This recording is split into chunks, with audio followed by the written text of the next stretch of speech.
I'm Chuck Brunicardi. I have the honor to serve as Executive Vice President and the Dean of the College of Medicine. So Dr. Rose and Dr. Lazar asked me to give some opening remarks. He's at an AOA meeting in Colorado and flying back. But good afternoon and welcome. We're so glad that you could join us today for the 4th annual Bioethics Symposium on the history and ethics of the deinstitutionalization movement.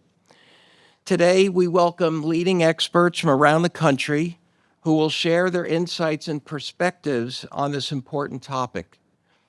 We extend our sincere gratitude to the John Connolly Foundation for Ethics and Philosophy in Medicine for its long-standing and generous support of Downstate's Division of Medical Ethics and Humanities. Since 2002, this partnership is a key reason our medical ethics program remains strong. We continue to honor the legacy of Dr. John Connolly, whose commitment to medicine and ethics, alongside Dr. Frank Lucenti, Dr. Monica Connolly, and other colleagues at Downstate, helped establish this wonderful program. Today's discussion comes at a time of rapid changes in healthcare practice, public policy, and the public's perception of medicine. Issues surrounding involuntary commitment raise complex ethical questions that directly impact patient care and public trust.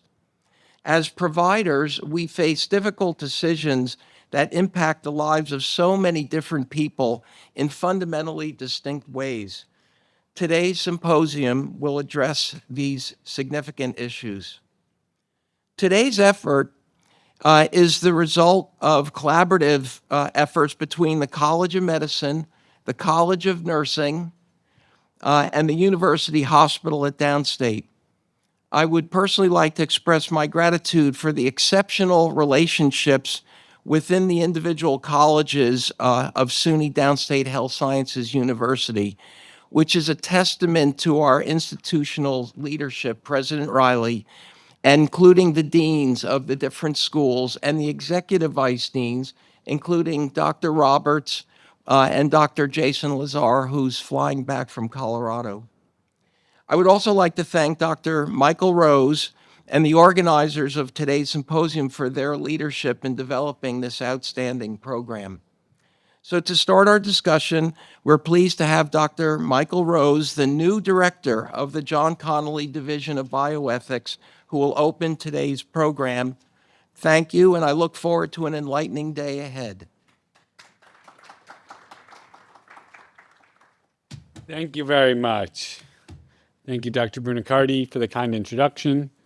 I want to give another thank you to all of our speakers and our panelists, some of whom traveled very far away to get here. I want to thank all of you for taking the time out of your busy schedules to be here, and for all of you in the ether who are attending via Zoom for what will hopefully be an engaging, productive symposium. I want to thank everyone in the planning committee, for Marie Claire Roberts, who will be heading our panel, Kayvon Salimi, George again, Ricardo Bianchi, and especially to Taryn Toval, whose kind of organization and judgment has been fundamental to this success of this event coming to be. I want to start things off with a brief attempt to frame things by noting that there are a few questions in bioethics which seem to recur year after year. Inviting every new generation to take a stab at answering them. One of these perennial questions involves the appropriate role of the patient themselves in interpreting their own disease, and guiding their own treatment plan.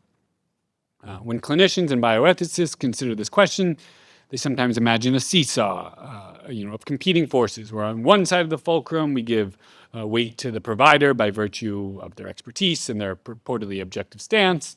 And on the other side, we ask, how much weight should we give to the patient's account? Not only because, by virtue of their lived experience, their familiarity with their bodies, but because they're the ones who stand to benefit or suffer as the consequence of these decisions. When we consider mental illness, so the argument goes, our system of weight demands additional adjustments. Now we need to consider the illness in question as another factor which might potentially affect the patient's critical judgment and ability for insight. If we want to take another step, we might also consider the inherent power imbalance that comes from being a person who's being evaluated for a mental illness to begin with. And in recognizing this, we can attempt to tip the scales again to address the kinds of bias we are prone to when working with a uniquely marginalized group of patients. This is a challenge that speaks to what we might consider the central tension of clinical bioethics between the need to respect autonomy, what the patient wants and claims, and an obligation towards beneficence, the presumption of what is in the best long-term interest of the patient. This tension is ubiquitous in medical practices, but rarely are the stakes of this struggle as kind of agonizing and totalizing as in the case of involuntary commitment, where the struggle between autonomy and beneficence is sometimes resolved entirely in favor of the latter, which amounts to denying the patient kind of the basic right to self-determination. So there's a simple story about how this ongoing struggle between autonomy and beneficence has affected the practice of involuntary commitment since the middle of the 20th century. And it goes something like this. Following the Nuremberg trials, which held Nazi doctors accountable for experiments performed on concentration camp prisoners, and following extensive news coverage of scandals like the Tuskegee syphilis study, there was an emergent patients' rights movement that arose amidst the social rights movements of the 1960s. This movement led to the rise of informed consent, which was popularized in media and medical education and codified in landmark legal cases like 1972's Canterbury versus Spence, which clarified the amount of information that needed to be shared with the patient before undergoing surgery. In response to this general shift, away from kind of paternalistic tendencies of the past and towards an outlook where the patient's views and desires were kind of more thoroughly centered, we saw a gradual shift in the policy surrounding involuntary commitment, with a new standard set for what justified commitment, beyond the mere kind of existence of mental illness, toward a guideline that emphasized the patient's risk to themselves or others. This standard, too, would be legally formalized in 1975's O'Connell versus Donaldson. This simple picture, one of kind of continually expanding progress, is a story that is often shared, or at least implicitly felt or accepted amongst many practicing physicians. And although it undoubtedly touches upon some version of the real changes that happened over the last 7 decades, it'll be the job of the speakers and panelists today to dispute, expand upon, and interrogate this simplified version. Our first speaker, Dr. Ann Harrington, History of Psychiatry, will begin this fuller account by presenting a broad overview of the political, financial, cultural, many other factors that have shaped the major historical transformations we've described as deinstitutionalization. Fredrik DeBoer, a popular writer and academic, will speak to what he sees as some of the failures of the deinstitutionalization movement, and we'll discuss what he sees as some of the politically contentious implications of the data on untreated mental illness. Following this, our panelists, Dr. Prashanth Ramanashankar, a psychiatrist and director of the CPEP at Kings County, Douglas K. Stern, a mental health lawyer, and Jason Hansman, a senior advisor on behavioral health policy at Health and Hospitals, will discuss some of the specific challenges around the policies and procedures of providing psychiatric care in New York City. After the panel, Sasha Altman DeBruhl, a writer, clinician, and founder of the Icarus Project, will speak about his own experiences with institutionalized care and will argue for an expanded understanding of psychosis as something which is shaped by broader social conditions.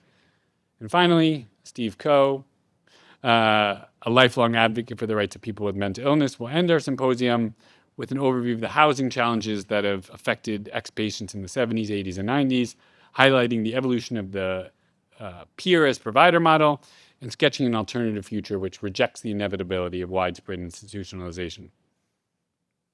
So, with that roadmap out of the way, I will introduce our first speaker, Dr. Ann Harrington. Dr. Harrington is the Franklin L. Ford Professor of the History of Science at Harvard University. specializing in the history of psychiatry, neuroscience, and the other mind and behavioral sciences. She is the author of 4 books in this area, as well as a range of edited collections and articles. She's currently working on a new book with the very tentative title, Consciousness in Unexpected Places, a spatial history of consciousness research from the ICU to the octopus to Silicon Valley. So without further ado, that's a working, very tentative working title. Don't hold her accountable. We're no one, but it sounds great.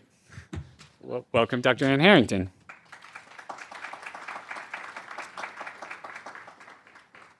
Thank you for having me here, and I just want to say how even just in the sort of half hour I was chatting with people, I'm so impressed by, the thoughtfulness and the conviviality and the sense of community here. So it's a real pleasure for me to be here, and I was pleased that Mike Rose gave a little sort of first strand of a history for me to kind of, chew off of.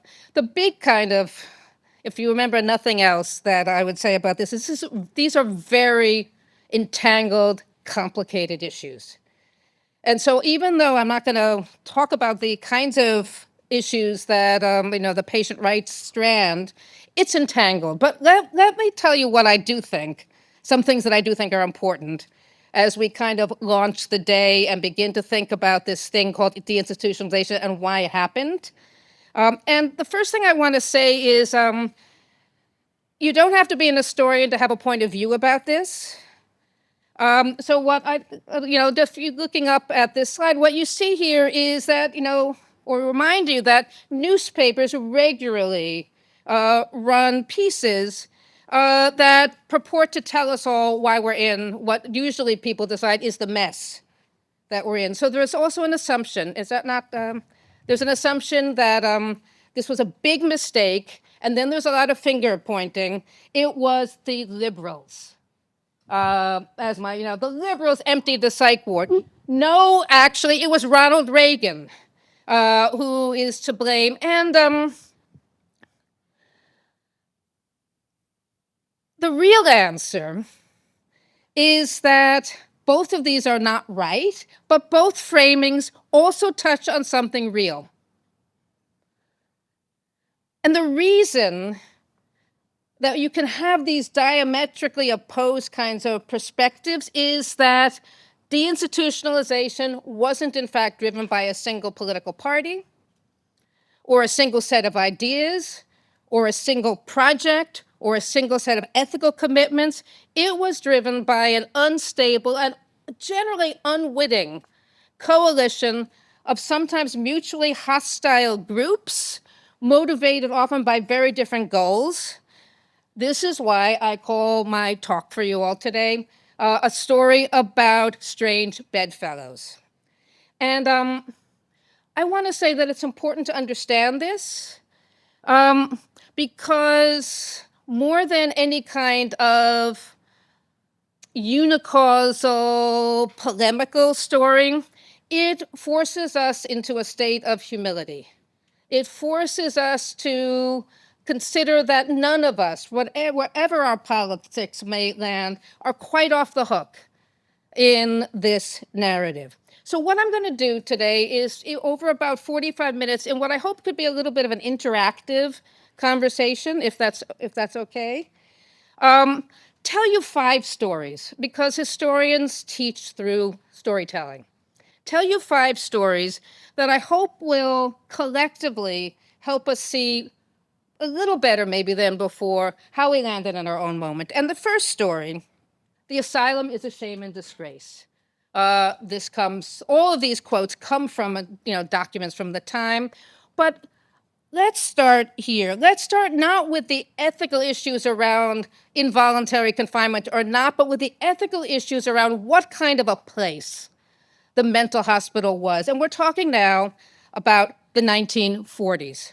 And we start this story not with ethicists or clinicians. We start this story with a group of young men who had, on ethical grounds, declared themselves to be conscientious objectors and had that, against the draft, and were therefore recruited into the civilian corps and sent off to do public service, and 3,000 of them were sent off to do public service in the mental hospital system.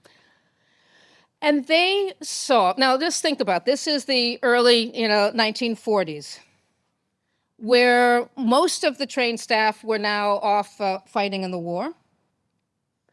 We were on the tail, we hadn't yet spent our way out of the Depression. So the budgets of these hospitals had been badly cut. So they arrived at what potentially could be seen as like one of the worst times to have spent time in a state mental hospital. But be that as it may, they saw terrible things. They saw terrible things. They saw abuse, they saw neglect, they saw filth. And what makes that even more important than it otherwise would have been is they brought cameras.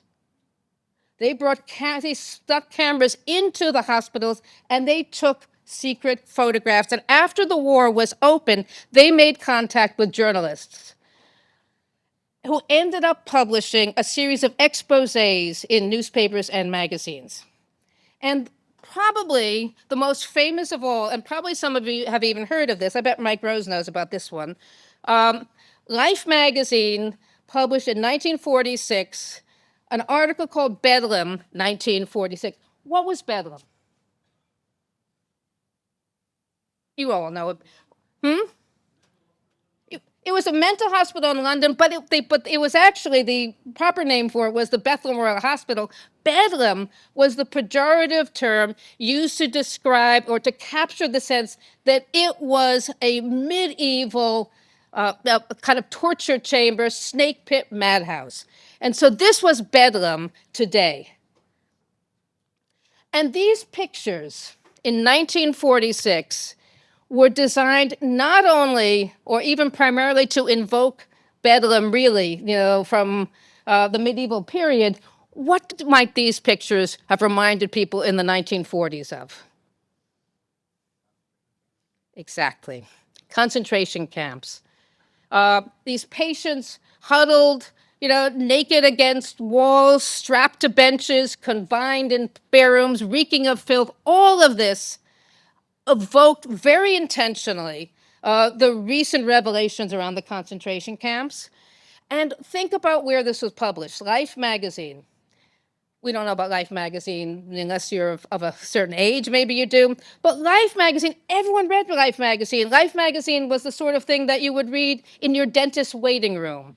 They estimated that like 10% of the entire American public had a subscription to Life magazine. So millions and millions of eyes saw these photographs.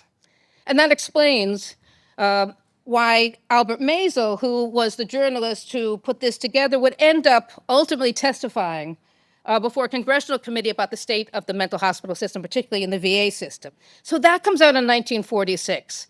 2 years later, Albert Deutsch, also a journalist, does his own extensive multi-state investigation of the state mental hospital system and comes out with The Shame of the States. Talks to the conscientious objector, but he also gets his own eyes on this. And again, the impact of this is enormous. It's reviewed everywhere. It launches a whole series of additional conversations. He is identified as one of the nation's leading writers on the mental health problem of our time. And what is now the mental health problem of our time? It's the shame of the states. It's the shame of the state mental hospital system. So what you see is, in the 40s, this was the ethical conversation. And what you then see further is a sense, we have to do something. We can't look away anymore. And one last thing. A lot of these muckraking journalists originally said, we need to reform these. We need to invest in these hospitals. We need to make them all they could be. But there was a growing understanding now in the course of the 1950s that even that might not be enough, that even a reformed hospital still might cause more harm than do good. So this is work associated particularly with the British psychiatrist John Wing and the sociologist George Brown, who investigated the long-term psychological impact of being institutionalized on people's cognitive and emotional and behavioral well-being, and concluded that even a reformed hospital makes people sicker, long-term, not better. And they call this institutionalism. And if this is so, then maybe the solution isn't to reform the state mental hospital. Maybe it's to imagine a whole new way forward. Well, what possible alternatives could there be? And this takes us to story 2. The working word, community. But what does that mean, community? To understand, we need to, again, get really quite granular and see why this idea of community actually felt persuasive and substantive to people at the time. And the way I want to move in to this is, again, keeping us in the 1940s for just a couple more minutes and tell you about a mostly forgotten, but at the time, very, very big deal news story of 1942 that happened in my town, Boston, when a fire broke out at a nightclub called Coconut Grove. Anyone heard of the Coconut Grove? Nobody. There you go. But you see that you now will. It was a big scandal because fire broke out and they had blocked the exits. So nearly 500 people died, and hundreds of more suffered terrible burns. All of them were from the local Boston community, virtually. So almost everyone in that community had lost a family member or had a desperately injured family member. And they realized, by the way, this actually produced a lot of new progress and development in burn care as a consequence of this, but that's a sort of a secondary, but still not an interesting fact. But it also became clear that this whole community was in crisis, was in emotional crisis. And so they brought in a psychiatrist named Eric Lindemann, who then later collaborated with a colleague named Gerald Kaplan to try, how do we help these people? And the conclusion they came to is that we don't send them away to hospitals. We don't even try to do one-on-one therapy with them. These people are grieving and disconnected. We need to heal that whole community and heal that whole community by recruiting members from that whole community. We need to recruit the clergymen, the teachers, the police officers, the corner store, guy. We need to bring the community together. And so they set up a clinic right in the community. And they built alliances with other important institutions like the churches and the schools.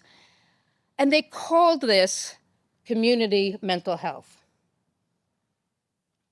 And for the grieving community of Boston, it was understood, came onto as an effective, novel, and innovative way to approach mass grief. And back up at the higher echelons of federal policy, this was noted.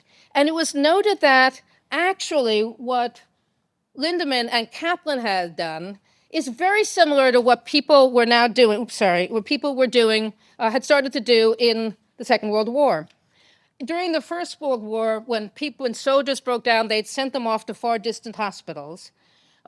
During the Second World War, and often they didn't get better. During the Second World War, they kept them next to their unit. They set up tents like these and worked with them with the understanding that you're going to go back home, your buddies are here waiting for you. And they called this first aid psychiatry. And again, they said, this works better. And so you have this civilian example in Boston, you have this first aid example in the military, and you have some people beginning to think, maybe there's generalizable lessons here about community and embeddedness. And one of the people who was really high on this idea happened to have been the director of the newly established NIMH, Robert Felix.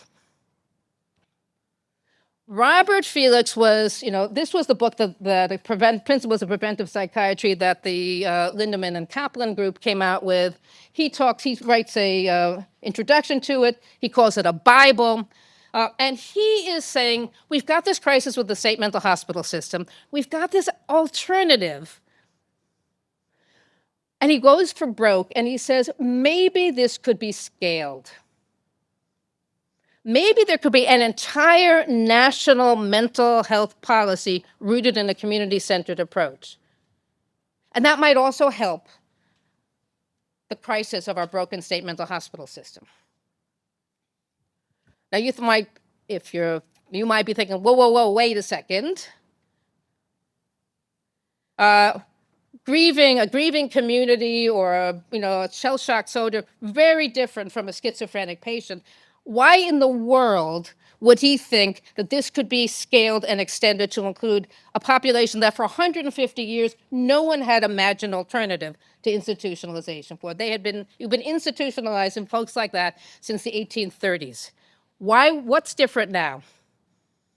What do you think?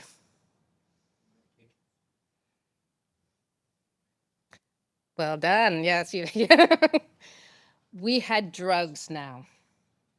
We had just had drugs. They had just been introduced in 1954 into the state mental hospital system, and they had, in a matter of months, transformed how people began to think about and talk about the hospital.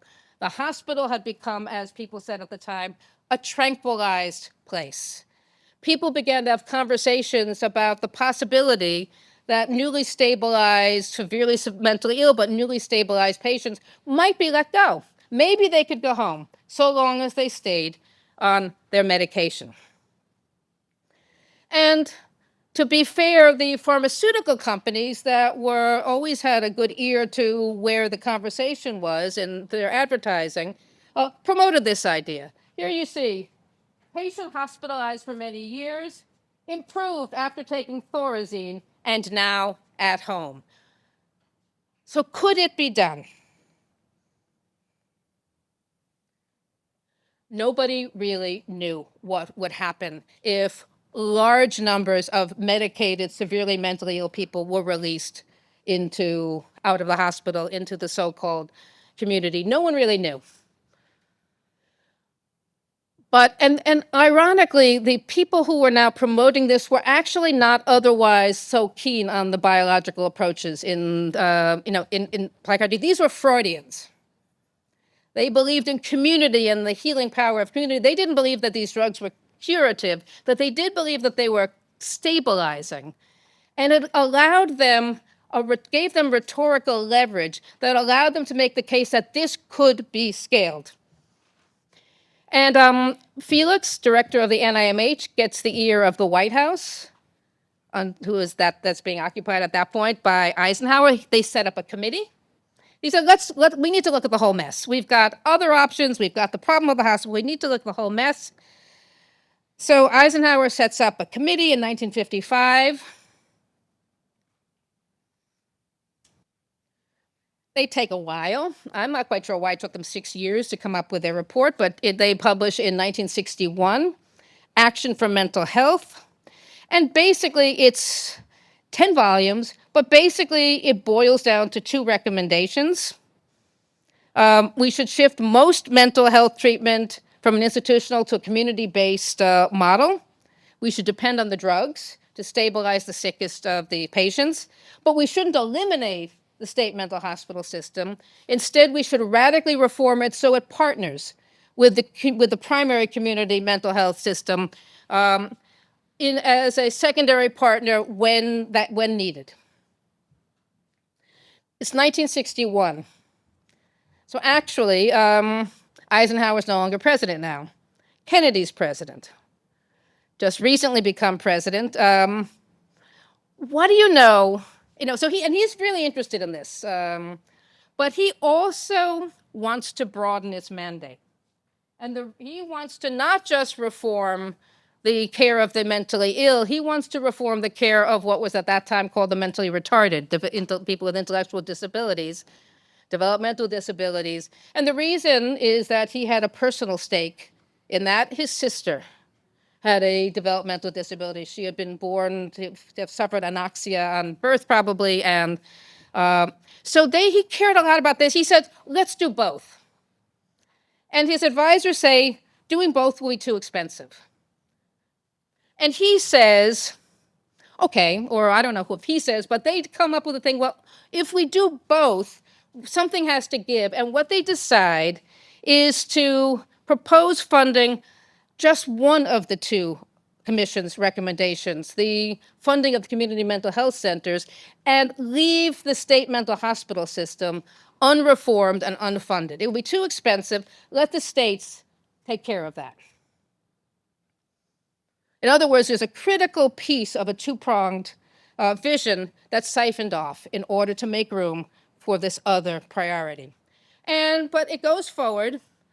1963, in a famous speech, at least for some of us who follow these things, where Kennedy urges movement on mental retardation, but also urges a development of a community mental health center.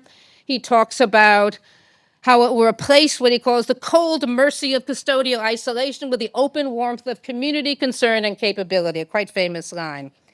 And he gets his bill.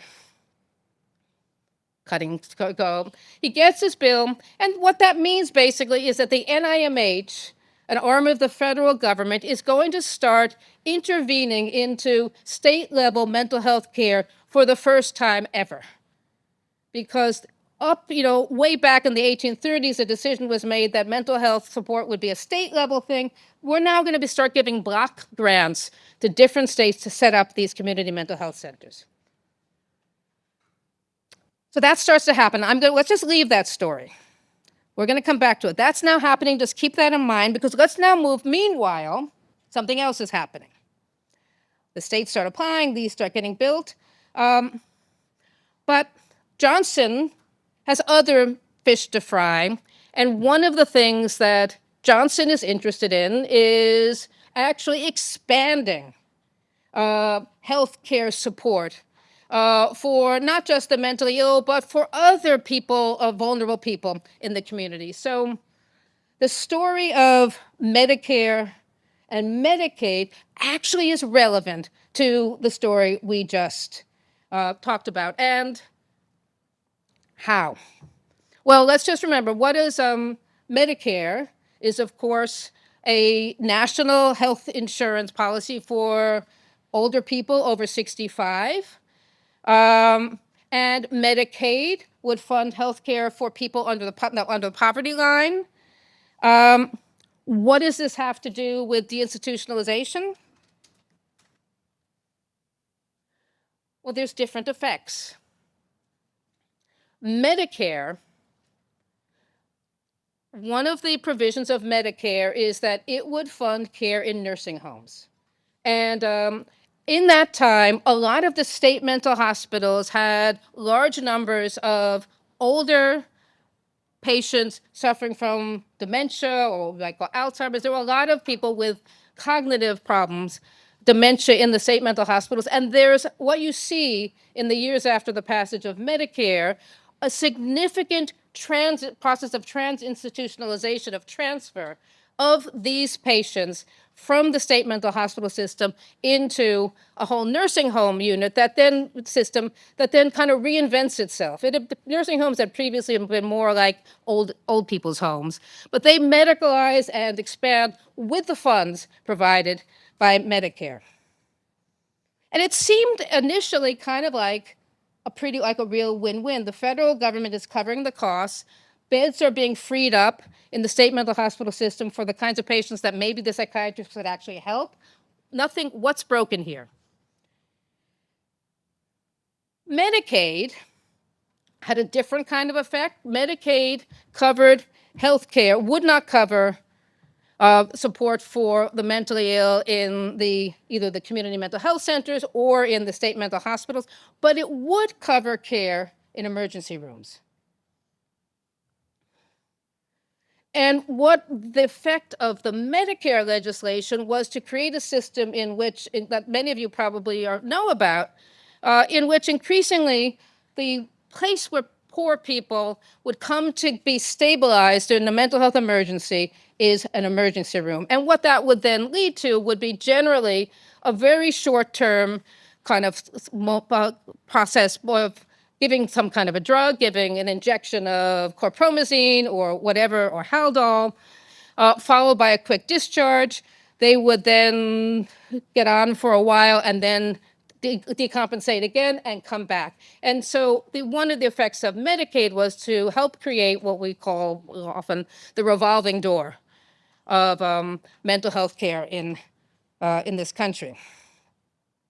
So let's leave that now. So that's happening. And both of them, let's just take a moment to notice that, everything I've talked about so far is a consequence of big government, welfare-oriented kinds of programming.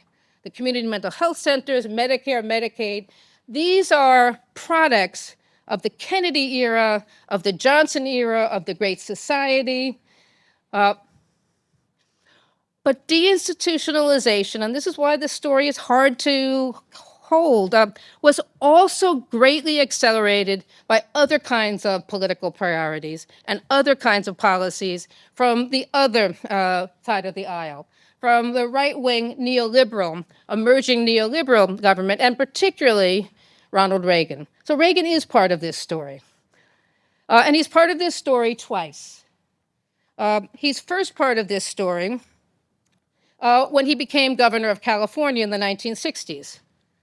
Now, California, probably some of you, who's my friend from California? Yes, both of you.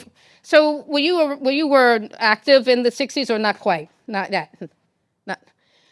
So tell me if I get anything wrong, because you were alive. You were there. So California was already aggressively moving forward with the institutionalization before even Reagan became governor. They had community health, they'd applied for some of these block grants. And Reagan, isn't any evidence that Reagan was particularly interested in mental health care policy, but he was interested in saving money. And he was also interested in one argument, and here finally we start to come to some of the things that are of interest to a lot of people in this room. He was interested in an emerging argument circulating at the time that involuntary confinement, that the involuntary confinement laws for the mentally ill in California violated the constitutional rights of patients. And it is undoubtedly the case that in the 1960s, and not only in California, but in this instance in California, the confinement laws were enormously lax and dependent on kind of like a psychiatrist says so kind of approach. There would be broad mentally ill definitions. You'd file a petition to a judge who would normally just rubber stamp it, and then you could be confined basically for a very long time, sometimes for years, without due process, without any obvious redress. So Reagan was, drawn to, I think quite legitimately to, this feeling like a libertarian, an issue of civil, get the government, get the laws off people's back. But what he does is he joins forces to change things. He joins forces with folk who are on the politically opposite side of the aisle from him, with liberal lawmakers who believe from a political left civil rights point of view, also that the hospitals systematically violated the civil rights of the mentally ill. And the outcome was one of the most important pieces of legislation in the mid-1960s in this story, the Lanterman-Petrus Short Act, that basically set the pace for the rest of the country in changing the ways that a person could be involuntarily confined. And this was, to my knowledge, the first law that said it's not mental illness, it's dangerousness. And only people who pose a danger to others or themselves, these are very familiar terms, but they had to begin somewhere, could be detained, and then only for 72 hours. And after that, you needed a court order from a judge. And this is now a very familiar way. It began with this act in California that then became a model for a lot of the rest of the country. But here is one important sort of twist to the whole story. I do not doubt that Reagan believed in this legislation. I have no reason to think he was cynical about this legislation, but it's also pretty clear that he was interested in another consequence of passing this legislation. Basically, that hospitals with this legislation could no longer function as places for long-term custodial care of patients. And they would be you'd be protecting people's liberty, but you would also, by transforming how hospitals work, potentially save a lot of money. And the reason why I'm pretty convinced this was also part of the thinking has to do with the fact that there was a last-minute amendment passed when this law was going through, when this bill was going through the legislature, which guaranteed that the Reagan administration would have no legal or financial obligation to provide care for people who who might otherwise, prior to these laws, have been kept in state hospitals. Now, that's 1967. A decade and some change later, Reagan would become president. In between, we had Nixon, who didn't much like the community mental health centers, but the Democratic Congress kept, interfering with his ability to downsize it. We had Carter, whose wife, Rosalind Carter, was a big advocate for reforming mental health care. And under, therefore, Carter, we see the signing of the Mental Health Systems in 1980, Systems Act in 1980 that is meant to reinvigorate the community mental health center system. And then we see a year later Reagan coming in and overturning everything that the Carter administration had attempted to do in 1981. And this seems like I'm seeing people nodding. You probably know this story. He did this through a pretty clever sort of device. He used the so-called Omnibus Budget Reconciliation Act that was meant to promote his trickle-down economic philosophy, deliver major tax cuts to corporations and the wealthy by reducing federal funding. And one of the things it did is it both repealed the community mental health legislation under Carter as being too expensive, replaced it with first sharply reduced block grants to states that would, over the period of several years, completely disappear. And what happened was predictable. The community mental health system centers were on life support for a couple of years and then started to close down outright. So now we're in 1981.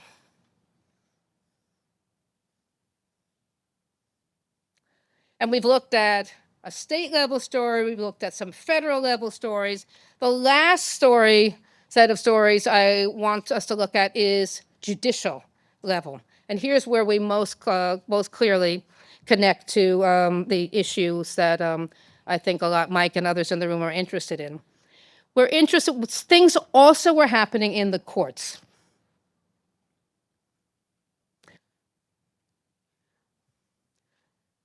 Anyone know who might have said this comment? All these quotes come from, are not made up by me. We should value liberty more highly than mental health, no matter how defined. Mike. How does he? It's okay. So when Mike originally wrote to me, he said, I want you to talk about anti-psychiatry. And I didn't really I'm not really talking about, a lot, the Lang and the LSD and because a lot of the times when we think about anti-psychiatry, we think about, kind of counterculture. Mental illness is just another way of being in the world.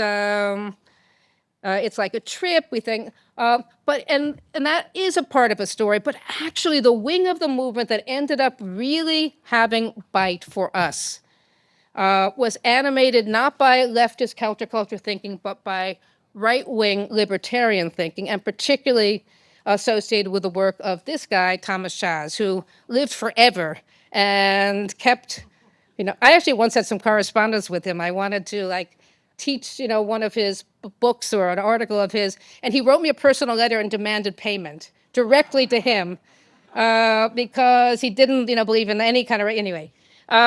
So I could go on about Szasz, but so Szasz was skeptical of psychiatry's claims that it was actually a medical profession at all, but he was particularly upset or angry that it traded on its alleged medical status to suppress the liberties of so-called patients. There's this whole thing about whether mental illness exists or doesn't exist, but the real thing is that it almost doesn't matter, because the much more important is that liberty is much more important than mental health, whether you believe in it or not.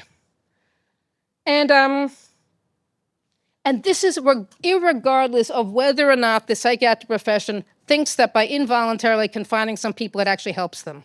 Look, he got better.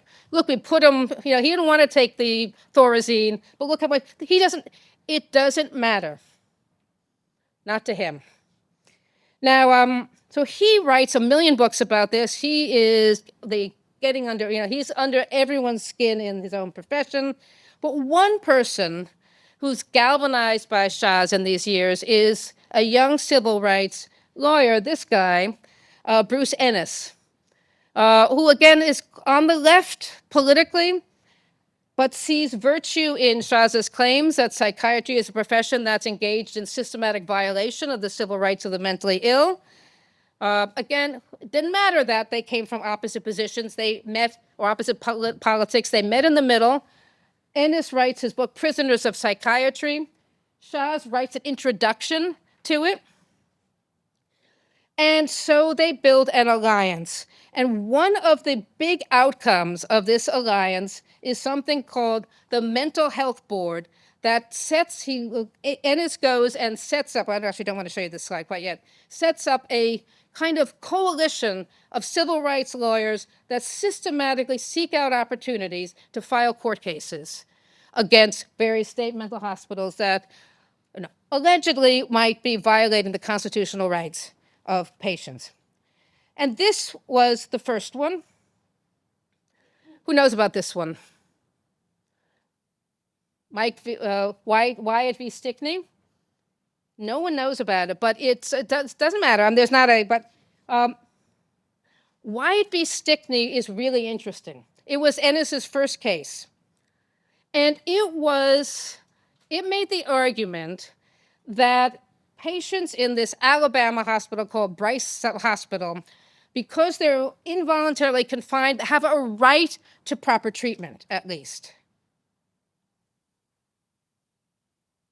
And if they don't get proper treatment, they need to be released. What are they doing in the hospital if they're not getting treatment? The judge agrees. And, but he set such high standards for treatment that it was impossible for Bryce Hospital in Alabama to meet them. I won't go into the details about all the things that these patients are supposed to get. They couldn't financially meet, and so they begin to release patients, and similar litigation in other states go the same way. And here is actually the kind of kicker in this story. That was the goal all the time. Ennis didn't actually want to arrive at a point where patients who were involuntarily confined would then get adequate treatment. He knew that he had inside information that the judge was going to set such high standards that Alabama would be unable to meet it.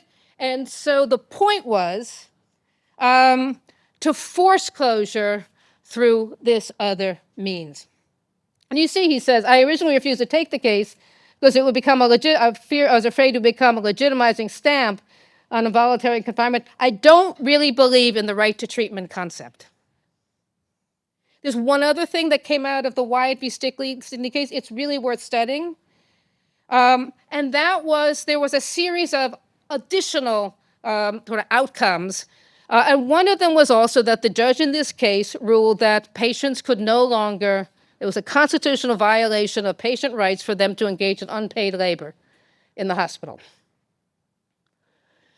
Now, you need to understand that for 150 years, unpaid patient labor had been the economic bedrock of the hospital system. Patients worked in the farms, patient worked in the fields, patient worked in the laundry. They could not survive economically without all of this labor, and now it had been declared dehumanizing, a violation of the 13th Amendment, which is, of course, the amendment that outlawed slavery. And so all that whole system had to close down. It became hugely now more expensive to run the hospitals, and that added further to the pressure to release them. You mentioned this case, Mike. Ennis also was the one who argued this case, Bruce Ennis. This was now just a couple of years down. It had gone through, there was the Lessard v. Schmidt case that in Wisconsin. This was the case that went to the Supreme Court. And what it did, it provided a constitutional basis that we actually saw in the California, in the Lanterman Petrus Schmidt law, that it needed to be dangerousness, not mental illness, as the basis for confinement. You could no longer have hospitals serving as custodial spaces for non-dangerous mentally ill individuals, so long as they could, as they put, capable of surviving safely in freedom, whatever that might mean. The upshot, and you can see now it wasn't for a single reason. It was for multiple reasons, but the upshot is this. And, this is a slide actually from Fuller Torrey, who is, was actually the author of one of those editorials that I showed. But so this is from him, and it's got a little editorializing on it with talking about what was the impact of the drugs, what was the impact of Medicaid and Medicare. But the numbers are pretty right, and the upshot is that these numbers show you that in 1994, about 92% of the people who would have been living in public mental hospitals in 1955 no longer were doing so. This is a radical emptying. So, what should we think about all this? That's for your job, or the rest of your job, but I'll say a few things. Still, in a historical register, because that's what I am. And let's start by just coming back to this open warmth of community concern that Kennedy believed was going to happen. One thing that did happen that was a kind of good news for formerly institutionalized patients was the passage in 1972 of the supplemental Social Security income bill, which would provide a small federal entitlement for patients who were permanently mentally disabled. So some of them now had a small income, but where are they going to live? You know all about that. Where are they going to live? Very hard. How many landlords are going to give you a rental contract? Where are they going to get jobs? Who wants a formerly institutionalized patients? And this becomes the phenomenon of NIMBY. Yeah, I believe in community. Oh yeah, warm, but not in my backyard. I don't want these people living next to my, my kid's school. I don't want, someone in my, working in my bakery. I don't know, how can I trust? The NIMBY phenomenon becomes a real issue. Another big issue emerges around the drugs, because it turns out that in the 1950s, no one really knew long-term what the long-term effect of being on so-called antipsychotics would be. And one of the things that we began to learn is that they were quite good at reducing what we call the positive symptoms of schizophrenia, like voices, but they didn't really touch what were called the negative symptoms of schizophrenia, like lack of motivation or apathy. And so patients wouldn't come. Even if there were community health centers, they often would miss their appointments. or they wouldn't go to their job, or they wouldn't leave their home. And in addition, a lot of them began to really struggle with the side effects. And with nobody forcing them anymore to take the drugs, they were tempted to go off them, leading to relapse and the revolving door situation that we were talking about. The drugs turned out to have been inappropriately optimistic about what these drugs could actually do. Well, what about the community mental health centers? I promised we'd come back to that story. This is a map that tells you kind of the geographical distribution of the community mental health centers, and on the white is where there were none. So what do you conclude from this? It's kind of a lowball question. They were not, it turned out that they imagined about 2,000 of these being built. In the end, they built only about 750. They were also not necessarily built where the need was deemed greatest by the communities themselves. They were built where the political will existed to set them up. This meant that a lot of people fell through the cracks, and particularly a lot of people fell through the cracks in places that potentially needed the most. Poor people, people of color.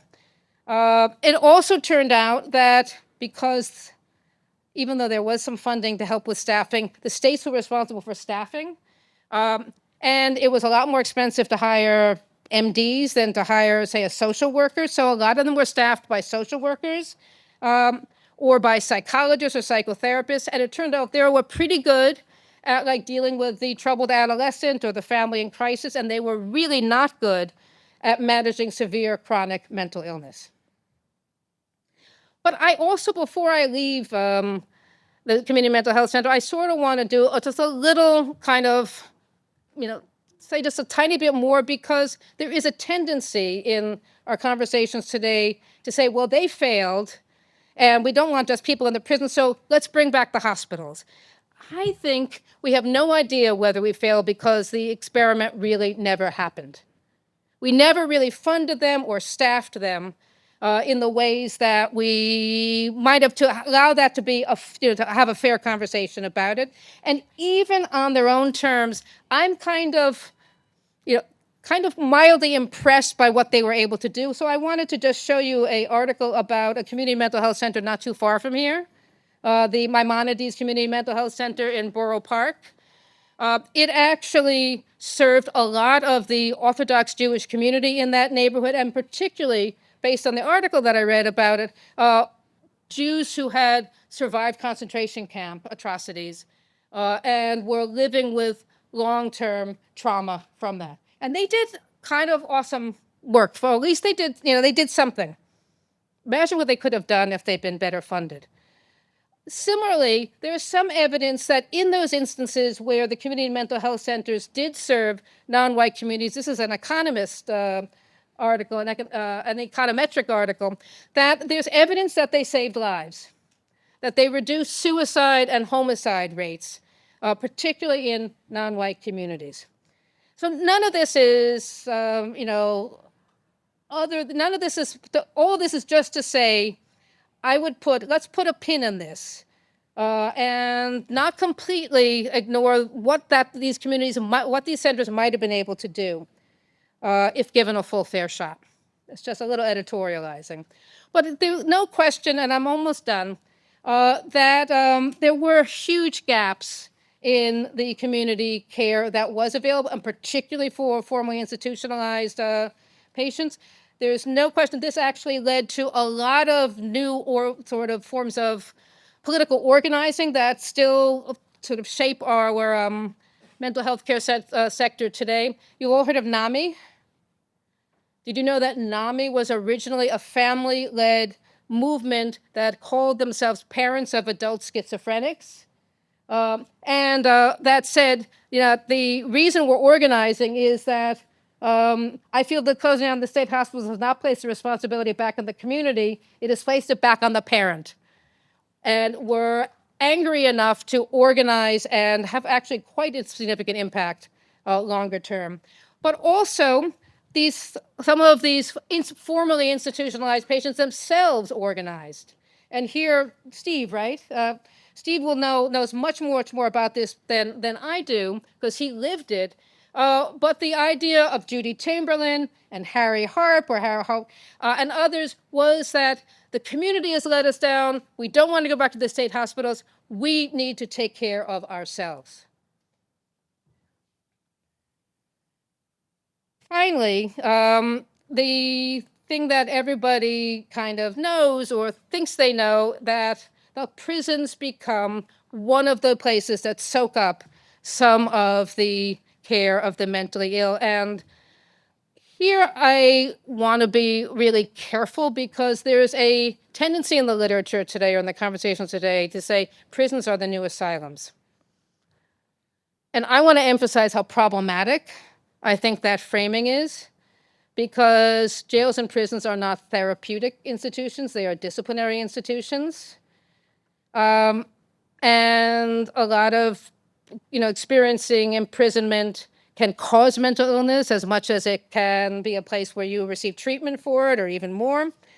I also want to push back against that framing because there's a tendency, I saw this sort of, Trump recently said something, that somehow deinstitutionalization is responsible for the mass incarceration, and that's such a dishonest way of thinking about the actual policy choices that have been made that have led to the mass incarceration. These are different populations in our prisons than were in our state mental hospitals. But you say all that, and nevertheless, it's also true that jails and prisons become burdened with very high levels of mental illness. Both things can be true. So this ends with like two pretty simple conclusions. There's no villain we can point the finger at, no single villain. There's no single story of good intentions gone bad. There's not a single story here, and that's what makes it so gnarly. We're dealing here with a Gordian knot, not of even unintended consequences or good guys. We're looking at a Gordian knot of multiple different solutions to mutually incompatible problems that all kind of push the train down in the same direction. So that's it from me. I will look forward to hearing how you unravel this Gordian knot and decide, what the big clinical and ethical issues are. But I do want to, in a kind of a shout out to a conversation I had with Steve earlier, to just say that as you do, I've been struck how rarely the actual patients figured in all of these conversations, how rarely they were at the table, how rarely anyone asked for their point of view, that we shouldn't make that mistake. Thank you very much.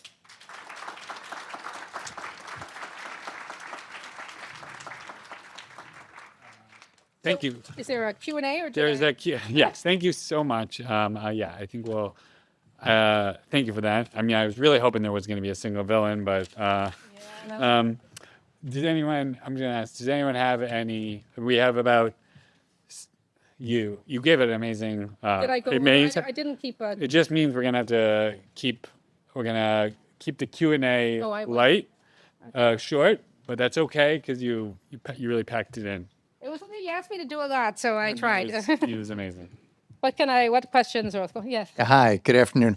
I wonder if you could engage a little bit with the criticism of deinstitutionalization, that one of its failures was its inability to take account for the lack of interest that some people with severe mental illness have in receiving treatment, the lack of insight, right? The clinical term being anosognosia, that Yes. for many people make them unaware that they even have an illness and have a need for treatment. And so, I think it's telling that you gave as an example of where the community health centers were doing a good job, as in helping people who had experienced trauma, right? In the Holocaust. But not the Right, exactly. I think so anosognosia, the lack of insight into the fact that you need help. So what do you want me to say? Do you want me to say I don't believe that exists? I do believe it exists. I, you know, One of the failures of community mental health centers. Bring people in. I think that's a really good, important question.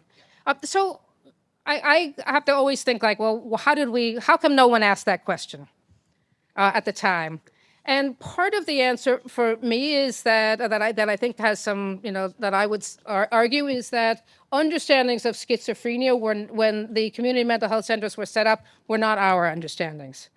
They were people with schizophrenia were still largely believed to be suffering from some kind of a psychosocial insult or trauma or bad mothering.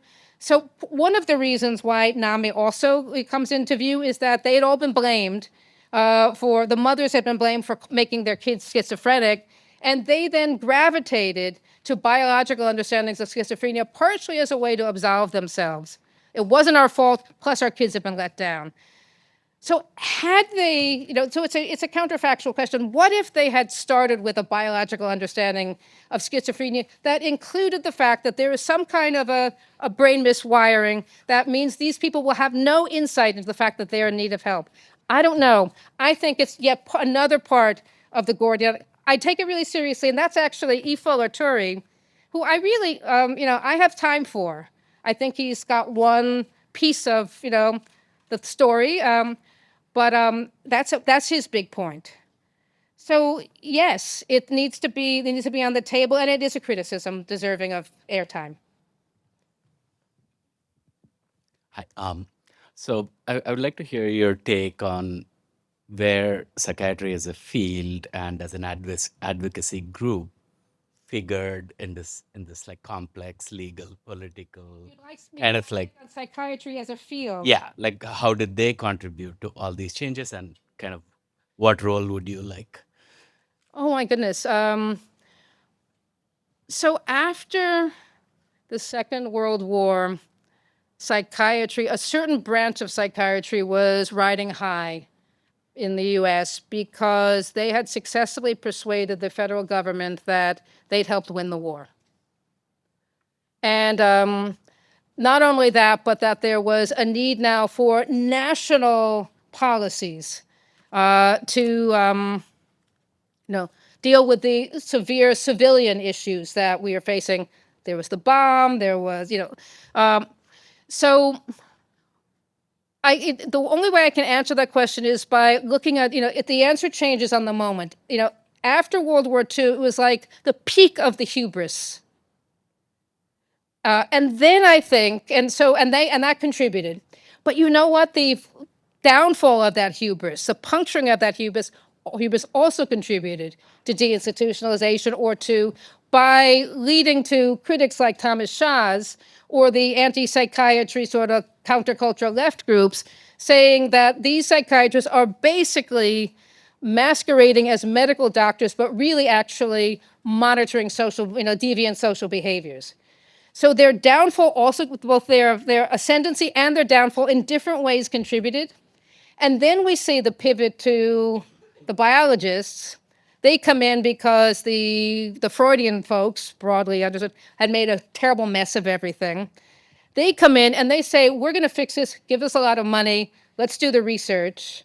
And it never really yields the results. So I actually have a lot of friendly time for, it's like, I really, some of my best friends are, but one of the ways I would answer your question is around a persistent pattern of unwarranted certainty and a kind of hegemonic, we've got this, that has undermined the ability to, help the actual people that they're there to help. I'm a big believer in kind of humility and partnering and learning where the learning needs to come from, partnering with the social workers and the nurses and that has not been the trend. Thank you. I think there'll probably be a number of other I'm questions, happy but to talk in the 5-minute break that Mike has given us. Thank you so much. Thank you. Another round of applause. All right, I think we're going to have to raise this for me and for our next speaker. Thank you very much. Our next speaker, Fredrik DeBoer, is a writer and academic. His writing has appeared in the New York Times, the Los Angeles Times, the Washington Post, the Boston Globe, Harper's, amongst many others. His nonfiction books include The Cult of Smart, How Elites Ate the Social Justice Movement. His debut novel, The Mind Reels, was published in 2025.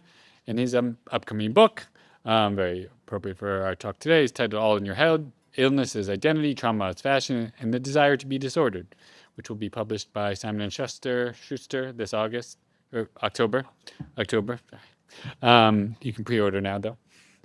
He holds a PhD in English with a concentration in writing assessment and higher education policy from Purdue University. And he lives in Connecticut with his wife, his son Juno, and his cat Suavecito. Give a round of applause.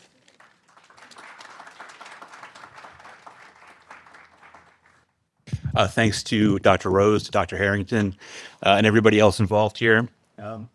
I hate to begin with an apology, preemptive apology. I'm very sorry to say that I can't stay for the whole event, which is genuinely not my fault. We're kicking off the promo for this new book this week, and Simon & Schuster double booked me.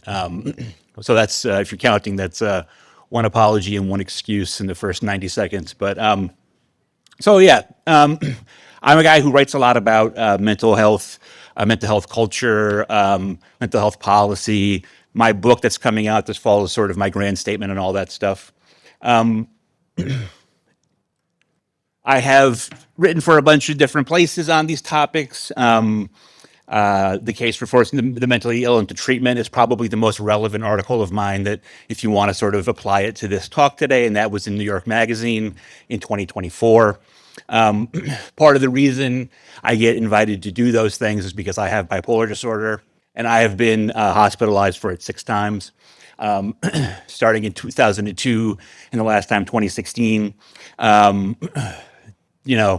don't think that makes me right. So one of the things I want to underline before we start is that none of this is coming from me saying that I'm correct because I have bipolar disorder.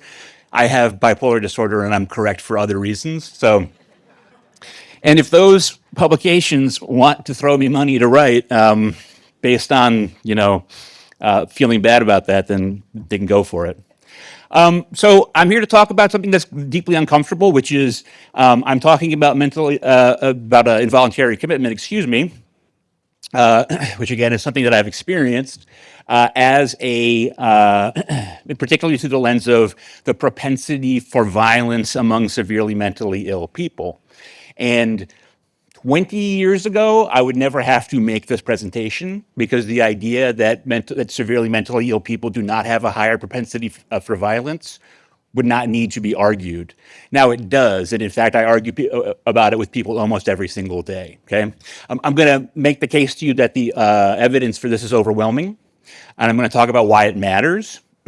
I also wanna say, I'm going to get into how there's a sort of a compassionate side to this, right? Which is, yes, I think it's important that we be honest about society's risks, especially in a place like New York, which has an unusually high incidence of sort of spectacular but very rare incidents, like, people getting pushed in front of the subway, or on the other side, the Jordan Neely incident. The thing to always bear in mind is the people who commit acts of violence under the influence of severe mental illness are always people at a severely elevated risk to themselves, right? In other words, the people who act this way are people who have an unusually high risk themselves. And if we're going to treat those people and help those people, we need to bear these facts in mind. So Jordan Neely, who I just mentioned, he was a man who was murdered on the subway. He was choked to death on camera. His assailant paid no penalty at all. But Jordan Neely was a man who was actually in violation of the diversionary program that he had been placed in a mental illness diversionary program by a judge. The judge was acting compassionately because he had punched 2 senior citizens in the face unprovoked. That had precipitated his arrest, and rather than send him to Rikers, the judge had him placed into a diversionary program for reasons that have an awful lot to do with what I'm talking about today and the sort of rapidly congealing liberal conventional wisdom about these things, his ward was not locked, right? So a man who was known to the system to have a severe mental illness and who had committed several acts, and he actually committed in his life 3 unprovoked attacks on senior citizens. That man was not put into a locked program, and I think that in and of itself says something about where we are. Had his ward been locked, I think Jordan Neely would probably be alive today, right? So even though, of course, the blame lays with with the aggressor. So we're going to talk about that the fact that the severely mentally ill are more likely to commit violent crimes, and not just as a product of some confound. Okay, I'm sure many of you have heard the conventional wisdom, or at least the urban legend that mentally ill people, once you throw the propensity to use drugs into the regression, they just look like everybody else. And we know that that's not true. Okay, and that's the thing that people have to stop saying, because number one, again, this is all key to getting people help that they need. It's an unfortunate fact that the public, the government, like democracy, tends to only act in the interests of the mentally ill out of fear of the mentally ill. And as unfortunate as that is, it's like the most sort of consistent way that we can actually get that funding. But also, this is a scientific institution, and you should tell the scientific truth, right? And then I'm going to talk about treatment resistance, paranoia, delusion. Previously mentioned anosognosia, which is the inability to realize that you need help, which completely obliterates the concept of autonomy, right? So I have been on the moon with really severe psychotic mania before, and I was not in a position to make the choice about whether or not I should be receiving psychiatric medicine, right? And this is one of the things we're going to talk about today. And we're going to talk about just a little bit that Dr. Harrington already talked about, which is just people think it's gotten easier to involuntarily commit people. I can tell you I've had that conversation all the time, and it's just not true. So yeah, the severely mentally ill commit violent crimes at rates that are higher than the general public. The very grudging research record is clear. Those with severe mental illness have a higher propensity to commit violent crimes. I put very grudging in there because it is very grudging. If you go looking, you go on a Google Scholar search and you look in the research record, you will find, we're going to look at now, large population studies that assess this fact and come to the conclusion that it is true. But many of those studies begin with long and laborious disclaimers about how not every mentally ill person is violent, which of course is true, about how mentally ill people are more likely to be the victims of violence than to be the ones who commit violence, which is true, but we're going to talk about what it actually means and doesn't. And there's also many papers that in and of themselves have no function other than to scold you for holding in your mind the fact that people with severe mental illness have a higher propensity to commit acts of violence. So I just thought that this was a good sort of overview from one of the big sort of roundups of this stuff, which, by the way, this roundup does engage in a lot of that throat clearing, but untreated mental illness, especially when combined with active symptoms such as delusions or longstanding paranoia, may increase the potential for violent behavior. In patients with a major psychiatric illness with comorbid substance use disorder, there is a 4-fold increase in the risk of committing a crime or violence. So the connection between substance use disorders and violence is real. But I'm denying the fact, and we'll look at this, that it is the source of violence among the mentally ill. I want you to think a little bit about why discursively and politically this so often happens, where in sort of academic or therapeutic contexts, people stress that it's substance abuse rather than mental illness that sort of provokes these things. I think that is just even if we've gotten somewhat more groovy and accepting about drug use is something you choose to do, right? And being mentally ill is not. And so if you can offload that sense of discomfort onto the drug use, oh, well, yeah, of course he attacked somebody. He was on amphetamines. His schizophrenia had nothing to do with it, right? It's an argument of convenience. Okay, so this is probably the resource that I would turn toward first. There's many more than I'm going to show you, but this is a large systematic review and meta-analysis from 2009, Faisal, Galati, Linsel, Geddes, and Gran. This is the best overall resource for schizophrenia specifically. If you are looking for bipolar disorder resources, there's some, and we're going to look at that, but for obvious reasons, I think the overwhelming number of these resources are about schizophrenia. They find that men with schizophrenia were 4 to 5 times as likely to commit a violent act as a man in the general population, women more than 8 times as likely. Obviously, you're going to see different ORs in these different studies, right? You can say, oh, well, this one says 6 times more violent, this one says 7.5 times more violent. That's just inevitable from this kind of research. As they say, the authors say in an accompanying editorial, the level of the association is not trivial, being as compared to the general population 4 to 5 times greater for general violence and between 14 and 25 for homicide, okay? This is a finding that you see again and again and again. The propensity for general violence is higher among people with schizophrenia, but schizophrenia also produces, in particular, dramatically higher rates of committing the crime of murder, okay? Again, it is of course true that the vast majority of people with schizophrenia do not commit murder, right? But when we are talking about sort of relative risk profiles, we should know what we're talking about here. And again, I'm going to get into why this matters right now, in just a minute. Before I'm going to show you a few more of the studies first. So, I mean, look, I'm just sort of throwing some more of these large N population studies and meta-analysis out there. There's a lot of you can find. So this presentation is going to go on my newsletter next week, probably. And that's going to have like a really, really long resource list if you want to look at some of these things. But again, they all find the same thing, and that there just is a connection between schizophrenia and a propensity to violence, even when you control for factors like socioeconomic status or drug use, okay? Now, I think it's important to say, right, that when we are talking about these sort of incidents, we're talking about increases from a very small baseline, right? Like I'm happy to say most people don't commit murder, right? And so an incidence of, 14 times or whatever the likelihood of committing a murder, we still have to always remember that's, you can get into a really easy sort of basal rate fallacy there, right? Right. So like the number of people who have received sort of treatment and have been diagnosed and are sort of have the sort of schizophrenia card in their pocket who commit violent acts again is still very small. Okay. But again, these acts tend to be spectacular in nature, which we're going to look at in a little bit, and so they have public consequences. I just threw a bipolar resource in there.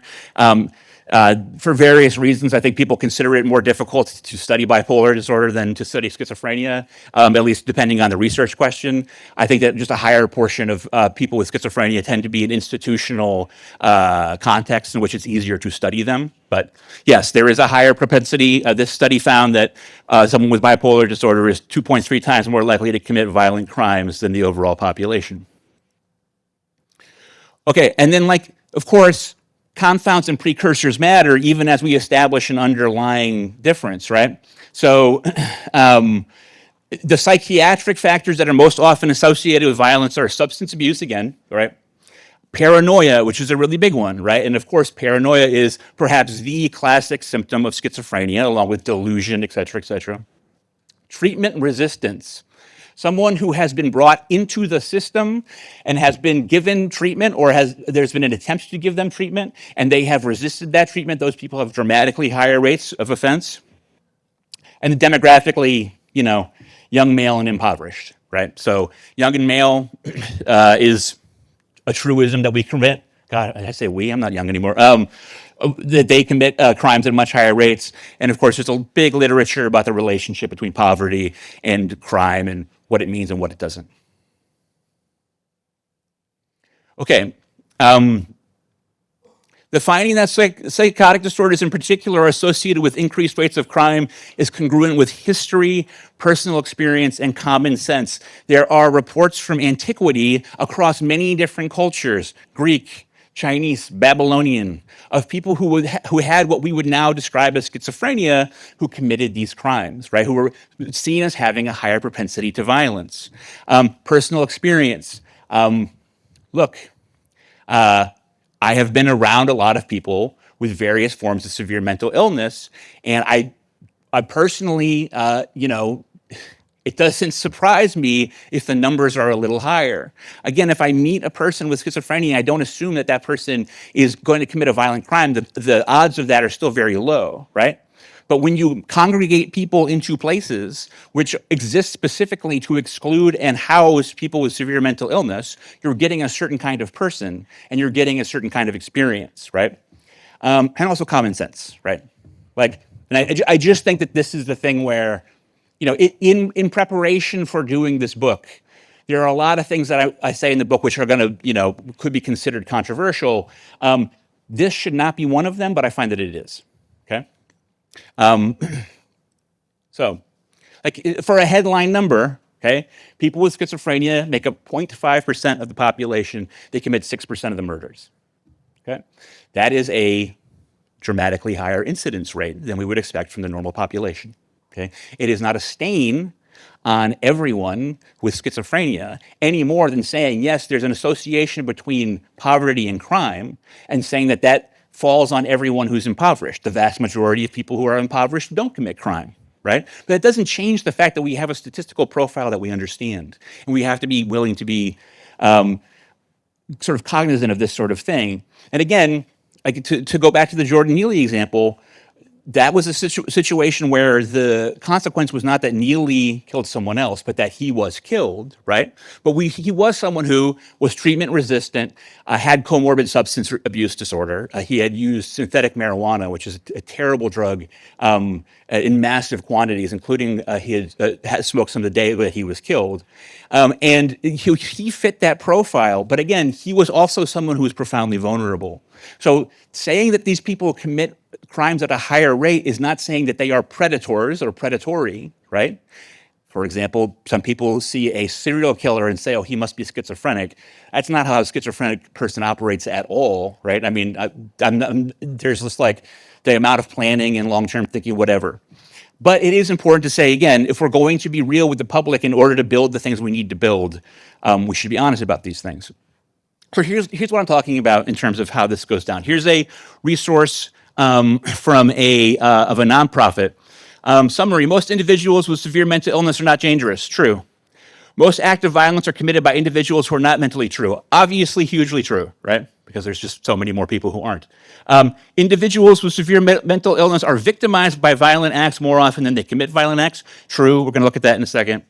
Being a young male or a substance abuser, alcohol or drugs is a greater risk factor for violent behavior than being mentally ill. Again, true, right? No evidence suggests that people with serious mental illness receiving effective treatment are more dangerous than individuals in the general population. I guess it depends on your definition of effective treatment, but cool. And then finally, after all of that being said, a small number of individuals with serious mental illnesses commit acts of violence, okay? And I'm just trying to sort of establish that the research literature, I understand why people are touchy about this stuff. I understand why it's sort of touchy for me too, but I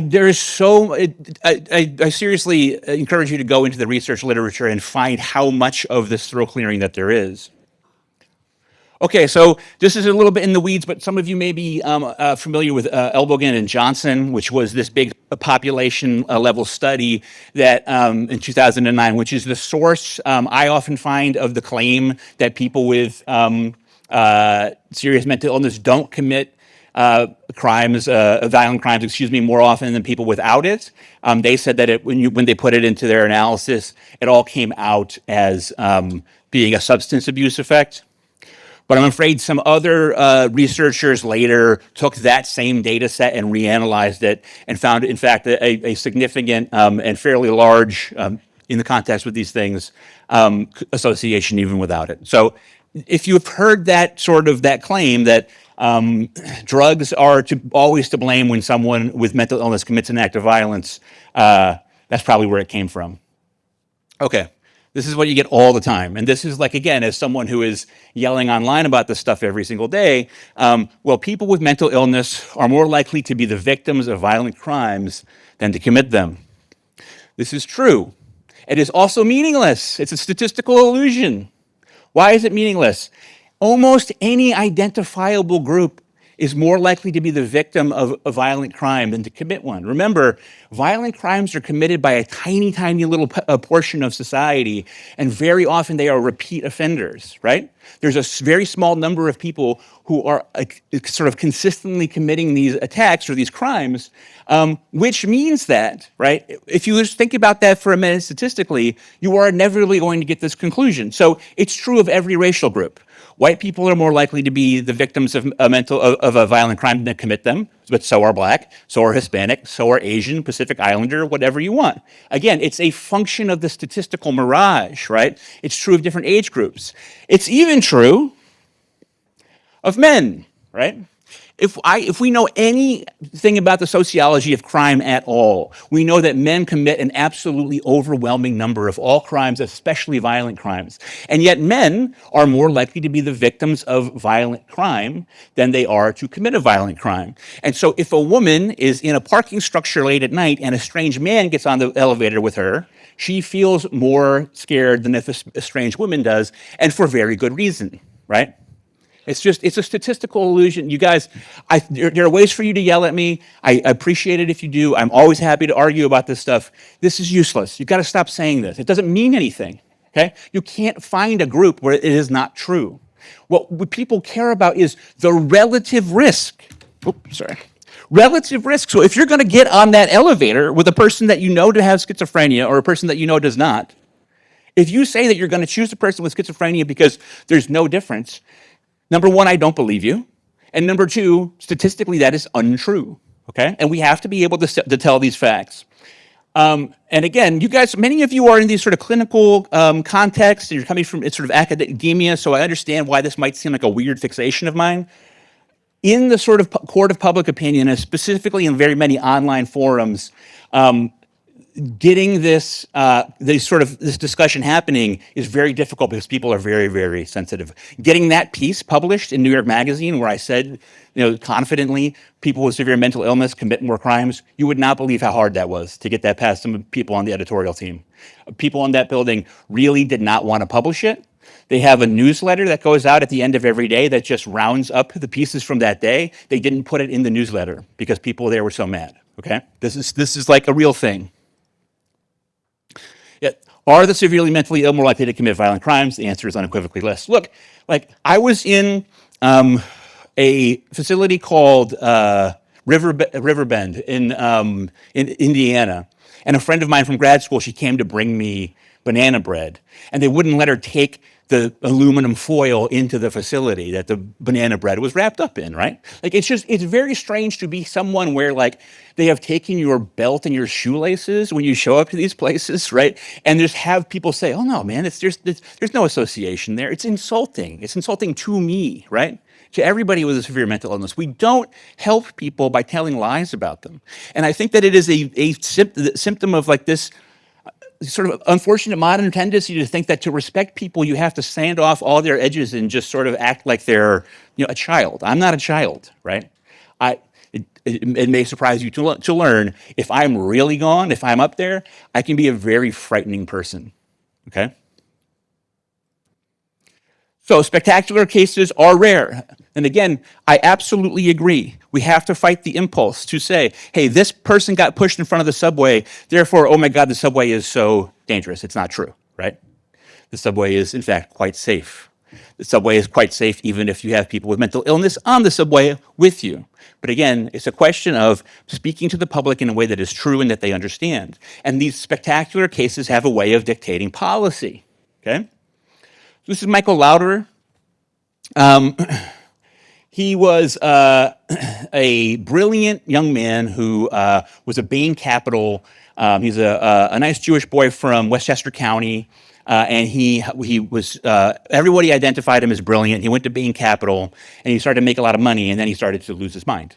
And he developed very classic schizophrenia symptoms. He was telling his parents that he thought that there were like demons that were living in their basement, and he saw listening devices and cameras where they weren't there, et cetera, et cetera. So he goes and he's hospitalized for a lengthy period. And then after that, he enrolled in Yale Law School. And his story was so inspiring that Hollywood came calling. The New York Times did a sort of glossy write-up of him and saying, hey, this man with schizophrenia, he came out of the inpatient facility, and then he turned his life around and he went to Yale Law School. And then he had this wife who was like a community activist who everybody loved. Hollywood paid him like $2 million for his life rights. A publishing house had paid him $500,000 to sort of write a memoir or whatever. He was called the most famous schizophrenic man in the world. And then he knifed his pregnant fiancée to death, somewhat randomly. This man is the subject of the best mental illness book I've ever read in my life. Okay, which is a book called The Best Minds by Jonathan Rosen. Jonathan Rosen was his best friend growing up. And after years of not being able to deal with the trauma, he finally tried to tell the story of like, okay, like what happened here. And what he shows over and over again is that the people who thought that they were helping Michael Lauder were enabling him. In hindsight, there were all kinds of signs and symbols that he was deteriorating again. Right? The fiance had expressed severe fear of him. And when you go through sort of like what the different people at the law school said, they all just wanted to be the sort of nice, benevolent, helping person. But this man has spent every day of the 21st century in a maximum security psychiatric prison. So if what they were trying to do was to protect him, they didn't do a good job, right? And again, one of the things Rosen establishes is people just don't want to see. Right? No one wants to be that person. Nobody wants to be the person who is turning the happy story into a bad one, and no one wants to take responsibility. And now his fiancée is dead, and he will never see the light of day again. Okay, so this is probably, well, I guess number 2 after Girl Interrupted, but this is probably, Ellen Sachs is a woman who has schizophrenia, and became a lawyer, and she has stayed medicated and healthy. She wrote a memoir called The Center Cannot Hold, and this is like probably, it's easily one of the 5, at least, most famous mental health memoirs. One thing that Yale students, because she also went to Yale, I believe, one thing that law school classes tend to do at elite schools is to find cases and to try to get involved somehow, right? And this particular kind of action, getting a person who had been committed to an institution or was in long-term psychiatric care inpatient, was something of a thing to do when she was in law school. There was a man who had developed schizophrenic symptoms, and he was hospitalized and was trying to get out. And Ellen Sachs's law school class helped him, and they went before a judge, and they showed all this stuff, and they got their way, and he got released. And they had a big party, and there's the New Haven Register, which is the paper in New Haven. They have like a picture of all the law school students, like smiling and going like this. And then a few months later, he murdered his parents and his little brother. Okay, because the psychiatrists who said this man is dangerous and should not be let out, they were correct, right? These like 22, 23, 24, 25-year-olds in this law school class didn't want to hear that. They liked the Disney version, right? But they're all dead. He's never getting out of a psychiatric hospital if he's still alive, right? Again, I ask you, if you are someone who considers yourself a patient advocate or activist, if you're someone who cares about the mentally ill, you have to also factor in that if they commit these crimes, it's the end of their life, okay? Now, a man who actually ended his life was Sung Hui Cho, who is still, I believe, holds the record, although it's a very, unfortunately, it's a very crowded field in the United States. He holds the record for killing the most people in a school shooting. He was the shooter at the Virginia Tech school shooting. He was a perfect example of someone who was being flagged over and over again. In fact, he was first flagged as a potentially dangerous person in elementary school, and yet things kept not happening. He had a habit of sort of stalking and harassing female students, and 2 students reported him. A special justice in Virginia, I'm not sure what their structure is, but the person who was adjudicating these things said, he's mentally ill and he's in imminent danger. And so what they did is they said, well, you need to go get outpatient care. And there was no enforcement mechanism. So he never did anything, right? He was adjudicated after threatening behavior to multiple students. He was adjudicated to be have severe mental illness and to be a danger to others. And they just said, all right, well, make sure you go find a psychiatrist, right? And the rest is history. This is a note that I really want to underline. Since he was not involuntarily committed, the finding was not transmitted to the federal background check system, which enabled him to go purchase the guns that he went to go kill 34 people. Okay? And he's dead.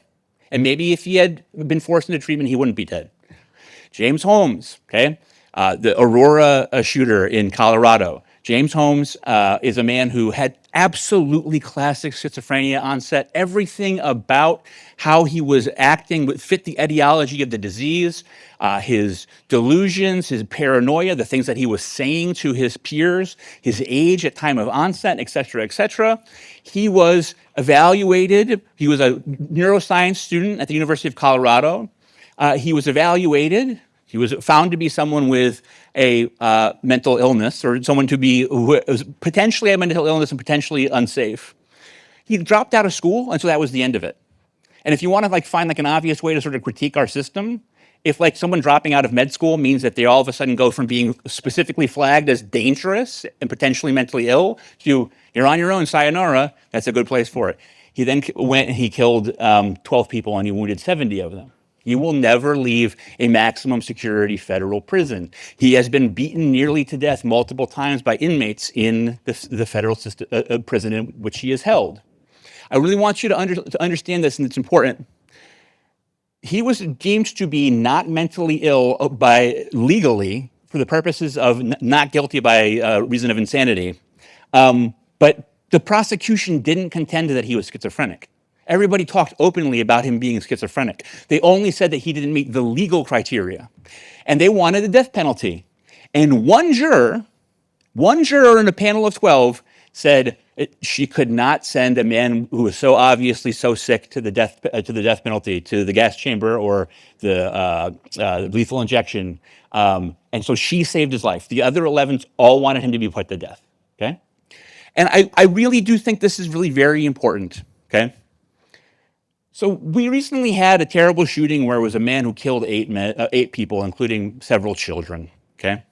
And there's immediately a debate online. Is it fair to question whether his longstanding mental health problems, because he had longstanding mental health problems, is it fair to mention those when we're talking about these murders, or is it just his rage, his whatever? I have no idea if his longstanding mental health problems influenced his decision. There's a really perverse thing that happens when people want to defend mentally ill people by insisting that they're never violent.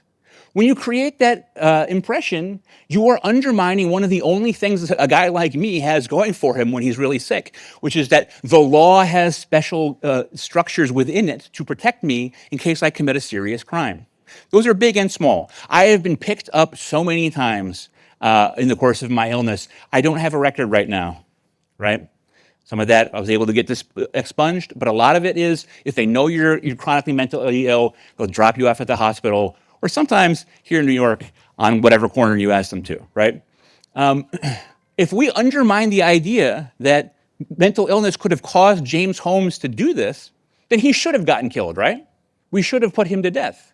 If you're someone saying mental illness does not cause violence, then you are also someone who is implicitly saying that there should be no special consideration for James Holmes or the thousands of people who do this stuff. Bailey Hammer, a man in Indiana, 2024, his parents had begged local officials to involuntarily commit him. He saw demons climbing up the walls. The state said, we can't do anything for him. Sorry, he's too lucid. He's not in a state. We don't think that he's an imminent risk of danger to himself or to others. He stuck a knife in another guy's head. He will never leave federal prison. Okay? If you care about mentally ill people writ large, you care about Bailey Hammer and the conditions that made that happen. Okay. Look, we have multiple overlapping responsibilities here. Responsibility to public safety, yeah. I know that's not kind of cool right now, but we do have a responsibility to keep dangerous people away from vulnerable people. I know that's not something that people like to think about, but that's just reality. And for the record, you know why it's so hard to fund the subway? because a lot of people have irrational fear of the subway, right? A lot of people don't want to ride the subway because they think it's unsafe. On the one hand, that irrationality, there's nothing you can do about it, right? But on the other hand, if we don't have public services that seem safe to ordinary people, they will disappear. That is a very, very common finding in political science literature. When people find that public services are not something that they can access freely and safely, they lose the political will to fund them, okay? Responsibility to the mentally ill. Maybe Michael Laudor is a practicing lawyer right now. If someone said, oh, you know what, I'm not gonna just have this, the guy who went to Yale Law School with schizophrenia, like fantasy, keep me from noticing the fact that he is clearly very ill. James Holmes, functioning neuroscientist, maybe there's 12 people who are still alive right now, okay? Sung Hui Cho, Bailey Hamor, and so on and so on. Okay, so just real quick, so this was mentioned in the last chat, anosognosia is when you don't know that the illness is that you are ill. 50 to 90% of people with schizophrenia and 40-ish% with bipolar disorder have anosognosia, a neurological impairment in awareness of one's own illness. Anosognosia is not a choice, okay? Look, any kind of brain imaging study that gets brought up in a psychiatric context is going to have a lot of controversy, but there are people who are very confident that they can observe and see signs of anosognosia in the brain. If that's true, it is meaningless to say that involuntary commitment overwhelms someone's personal choice. You cannot have a personal choice if your choice maker is broken, right? If the instrument that you use to make informed adult decisions is in some sense deficient, you therefore do not have the ability to say, no, I don't want to have treatment because you are operating on bad information, okay? If I go off my meds tomorrow, I'll lose 30 pounds in a month and that'll be great. But everything else will suck, okay? And one of the things that's going to happen is I'm gradually going to accuse everyone around me of personal betrayal. I'll tell my friends that, oh, you're not actually with me anymore. The way that phone call ended was weird. Hey, how come you didn't say hi to me that other day, right? And this will mount, and then it becomes, oh, you're organizing all my friends to be against you, and it mounts, and then it's, oh, you guys have cracked my bank account, and you're stealing funds from me. And then before you know it, I believe someone has put glass in my cereal. If I have the sincere and deep belief that someone has put glass in my cereal when they have not, that is not someone who is in a position to meaningfully say, I don't want treatment. I just find this so asinine. And look, here's what I want to say. Autonomy is not a universal property of human states, right? We can be in a state in which we do not have autonomy. If I'm super drunk and I'm like going like this, maybe I want to get to the bathroom or maybe I want to get to that next drink, but I don't really have the capacity to have autonomy. You cannot invoke a right that the illness has already eliminated. You cannot invoke a right that the illness has already eliminated, okay? And trust me, there's lots of people with way more damaging beliefs than me. Okay, so these are some analogies I would use, right? I get in these debates with people. They say, hey, look, this person is living in filth in the subway. I can see that they're covered in their own feces. They smell terrible. They have lesions on their face. They look emaciated. They are emaciated, excuse me. They're using illegal drugs right there in front of me. This is a person who needs help. And people say to me, no, that person has the capacity to look at their situation and say, I'm making the affirmative choice to live this way. So here's my question. If the person I just described to you was a woman, and I, completely sane and sober, went down to the subway, picked her up, and proceeded to have sex with her, would you not say that I had violated her right to consent? I sure would think that I had violated her right to consent. That woman does not have the capacity to consent any more than a woman who has been given Rohypnol, or a woman who is so wasted that she can no longer make decisions. We have this concept in our society tied up in consent of the idea that sometimes we don't have the capacity to make good decisions, right? I don't understand how you can say that woman, you can't have sex with her because it's not her choice. She can't consent to it, but she can consent to living in filth and dying down there. And this is what I don't understand. Or another simpler analogy, you have a good friend, right? And somebody drugs them. They take a drug and they sort of pour it into their drink. And they take the drink and then they go down to the subway and they live the way that the homeless people live, right? they were a professional with a life that was really, everything was really regimented and by the book, and they get this drug, and all of a sudden they're sleeping on a subway platform in their own filth, not eating, taking dangerous drugs. Would you say, well, I would love to help him out, but that's his choice, right? The thing that is deeply personal to me about this is that the assumption otherwise is the assumption that my psychotic self is my real self. And I get this all the time. I get it from psychiatrists. I get it all the time. That this deeply sort of baked in idea that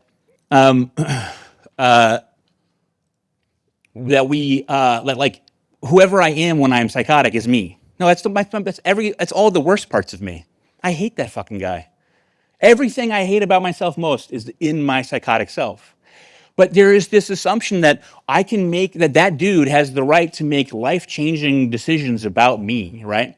The last time, the way that I got into treatment for the last time, I have been medicated and I have been in treatment for 9 straight years this August. A lot of stuff went down. I ruined my career, but also I called up an ex-girlfriend, a girl who I had a perfectly good sort of relationship with. It had kind of ended amicably. She lived in Harlem. I lived in Prospect Lefferts Gardens. It just wasn't going to work, right? And I left her a voicemail because I was a criminal mastermind at that point, and I threatened to kill her, right? And that's what got me into the hospital. What got me sent to the hospital with my little brother, which put me on the path to getting into outpatient care, etc. I don't understand the notion that guy who felt like, hey, this girl I haven't seen in like 6 weeks, I think I'm going to tell her I'm going to kill her, right? It's not pleasant. And I just think these things are baked in here. So Professor Harrington did such a good job with all this it's sort of deinstitutionalization stuff. I'm just going to skip sort of past this. It's, there's a lot of this sort of like the Community Mental Health Care Act, Medicaid, as she said, Americans with Disabilities Act, which again, like Medicaid, great. Americans with Disabilities Act, great, but they have really perverse incentives in these domains. The imminent danger trap. Many states in practice now require that the danger be imminent and demonstrable, not merely probable or foreseeable, meaning a person must be visibly on the edge of harming themselves. Chronic escalating deterioration does not qualify. A lot of people, when they are going up, it's not like a linear process, right? They go up in stages. You wake up one day, at one moment you're sort of hypomanic, and the next day you're fucked, right? Pardon my language. Like the idea that, and obviously no one is like watching them like, okay, all right, hang on, all right, oh, okay, now they're past the standard, okay? The hold windows are short.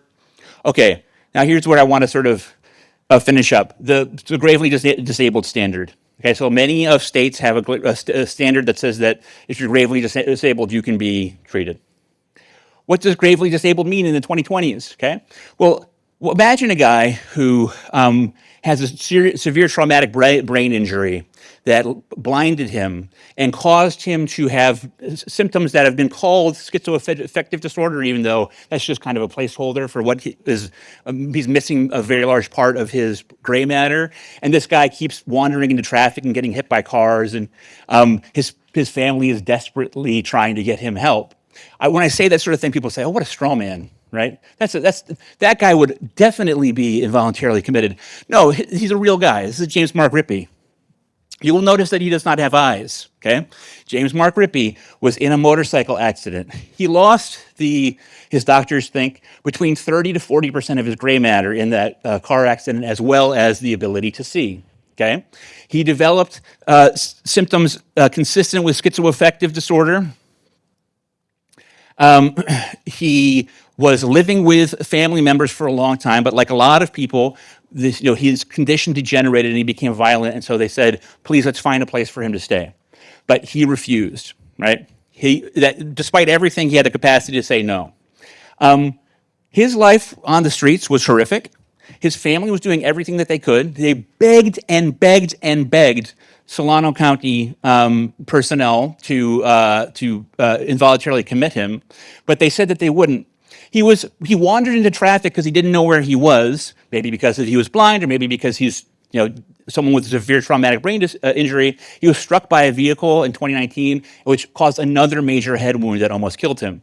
Then again, in February, 6 months later, he again wandered into traffic and was hit by a car. Okay?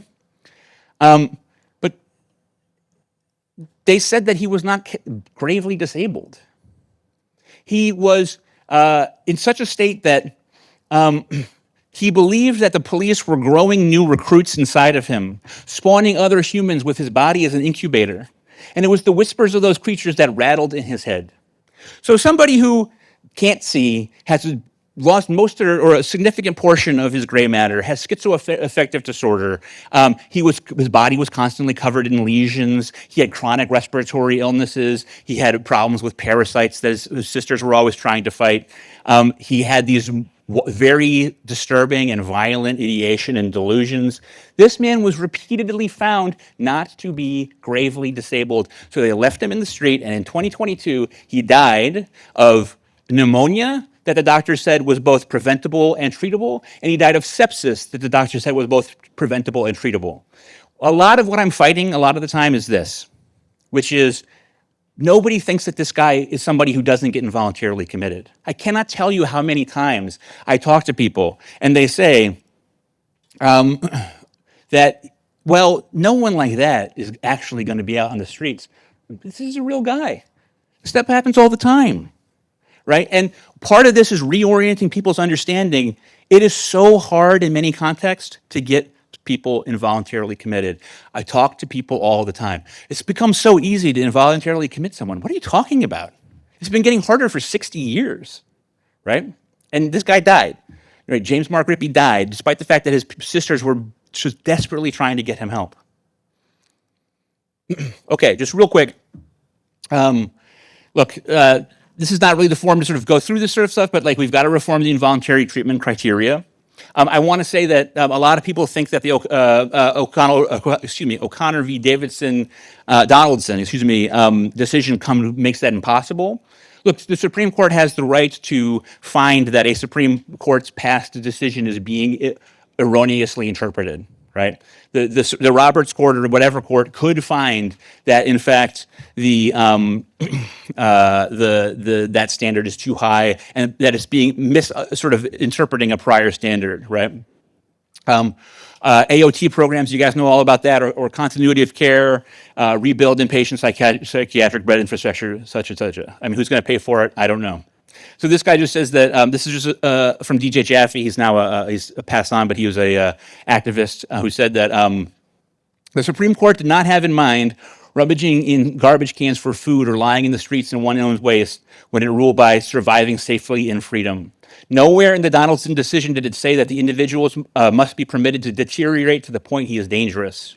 Okay, so that is obviously like a live political issue, and people talk about it and they debate it. I mean, if this man was not gravely disabled, I don't know who could possibly meet the standard, right? Okay.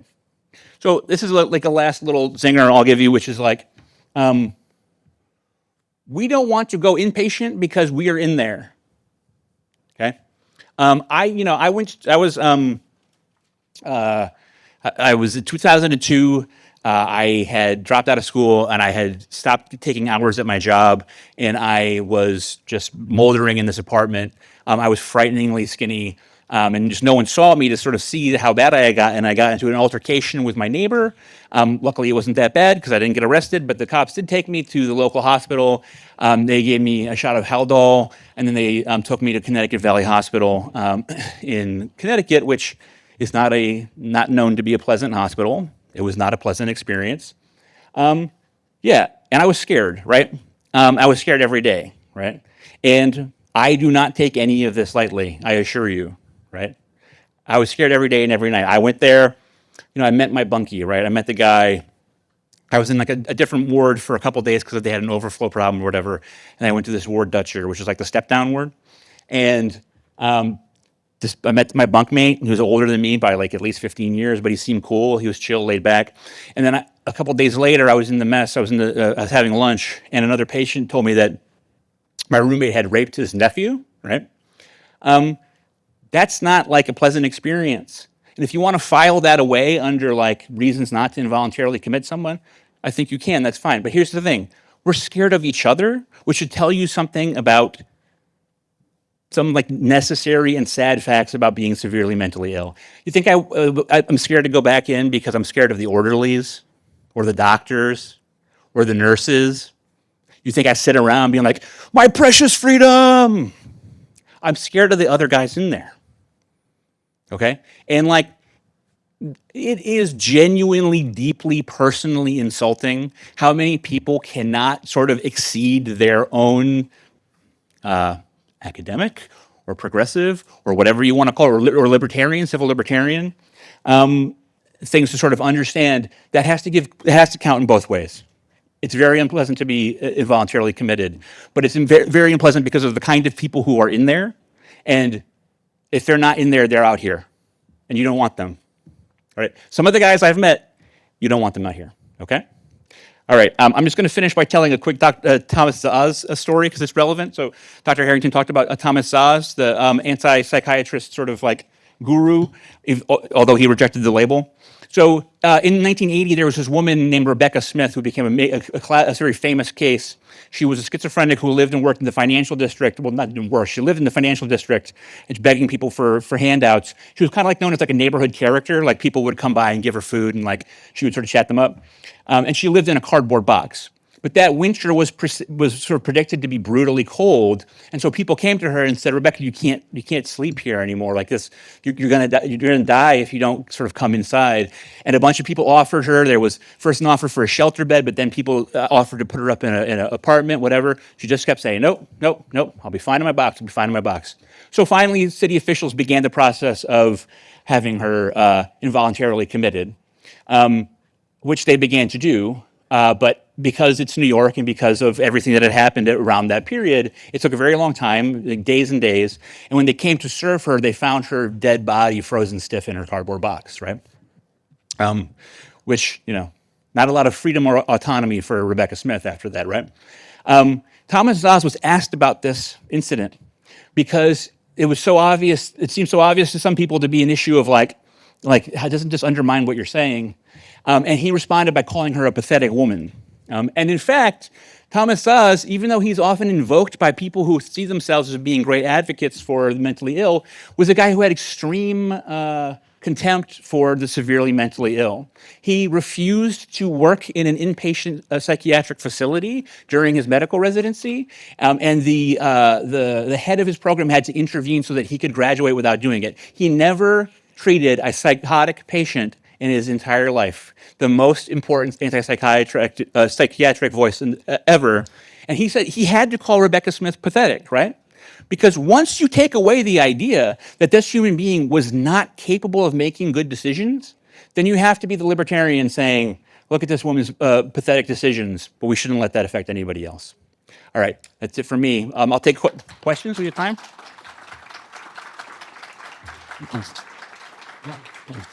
Thank you very much. Yeah, it's good. Great talk. After a crime is committed by somebody with severe mental illness, the judicial system looks at their mental illness, or appears to look at it, as a mitigating factor as opposed to an aggravating factor. What do you think about that?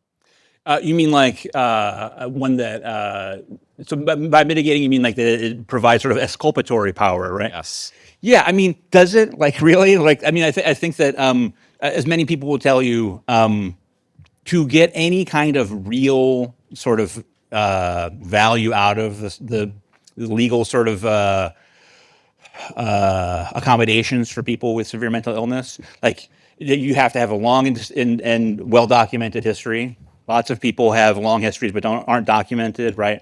You have to have a crime that sort of fits into the judge or the jury's sort of perception of what is this the sort of thing that a crazy person does, right? You have to have no signs of premeditation generally. So James Holmes, I mean, you can look at his notebooks online, but I recommend that you don't. They're very disturbing. But he was, and that's premeditation to them. Like, I think that it should be mitigating, but like, I also think like I want to tell people this sort of thing, like, no one is saying that you have to excuse everything that a mentally ill person does, right? I've done some shitty things, right? And look, like my whole first 20 years of my adulthood is this history of me just losing friends left and right? Because See, here's the thing, like if you constantly accost people who are close to you and accuse them of working against you, sooner or later they get sick of you, and then it proves to you that they were never on your side, right? Which is a very, very common thing with bipolar disorder. They're not under any obligation to say that was just his disorder. And where the actual line ends between like who is guilty of what, like if James Holmes had been found not guilty by reason of mental illness, he would have been in a psychiatric hospital the rest of his life, and I would have been glad about that, right? He doesn't belong in a prison where he's getting beaten every day and all that stuff, right? So yeah, I mean, like the mitigation is there. A lot of people aren't sort of eligible for it, if that makes sense, Hi. So I want to thank you for your vulnerability, for like sharing your story. I am a licensed social worker. I've had experience working with the public sector for the past 14 years, from 34th Street to Lower Manhattan. And in that capacity, I encounter many homeless individuals. I also Neely was someone who was always frequenting Sarah D. Roosevelt Park. I believe one of the assaults of another older adult happened maybe near the park or Astor Place. But one of the challenges that I encounter in that role has been like the revolving door at Bellevue CPEP. There are clearly individuals that definitely display self-injurious behavior. I think that because there's a comorbidity of sometimes with substance abuse, they get totally dismissed. I have mothers cry with me on the phone, like begging, I'd rather see my son in Rikers than harming himself or someone else. So I would love to hear like from licensed professional that take a Hippocratic oath to serving those who need care. Because when I'm following up with the clinical team or social workers is like, oh, that's their baseline. But so then what is not the baseline? Oh, they want to go home, but they're not well. Like you have the parents, you're guiding them, providing them information on mental health court, guardianship, which is a long process. I have had young men that have been street homeless since they were 18 years old with a long history of CSA, which if you know CSA, you're probably not going to do well in a congregate setting. So we're giving them a housing voucher, but they have no ability to secure housing. Then if they're in supportive housing, sometimes maybe that's not even the best setting because they are harming other people in the building or displaying egregious behavior, well, deviant behavior. Because if you're smearing feces in a common area, maybe that's not the setting for you. And I say that from a place of care and dignity to that person and to the other individuals living with them. I know that you spoke about your story, and for you, you've been very, lucky or privileged that you haven't intercepted with the incarceration system, but Rikers should not be the default for getting people the care that they deserve. And we haven't talked about social class, race, ethnicity, and how we practice mental health care in the United States. In other parts of the world, if someone is not well in the family, is a family problem, is a family that needs the care. How do we support the family to identify when this person is decompensating so that we don't wait until there's a full episode? We're getting them care in advance of decompensation. Yeah, so I don't think Rikers is a solution to anything, crime or mental health.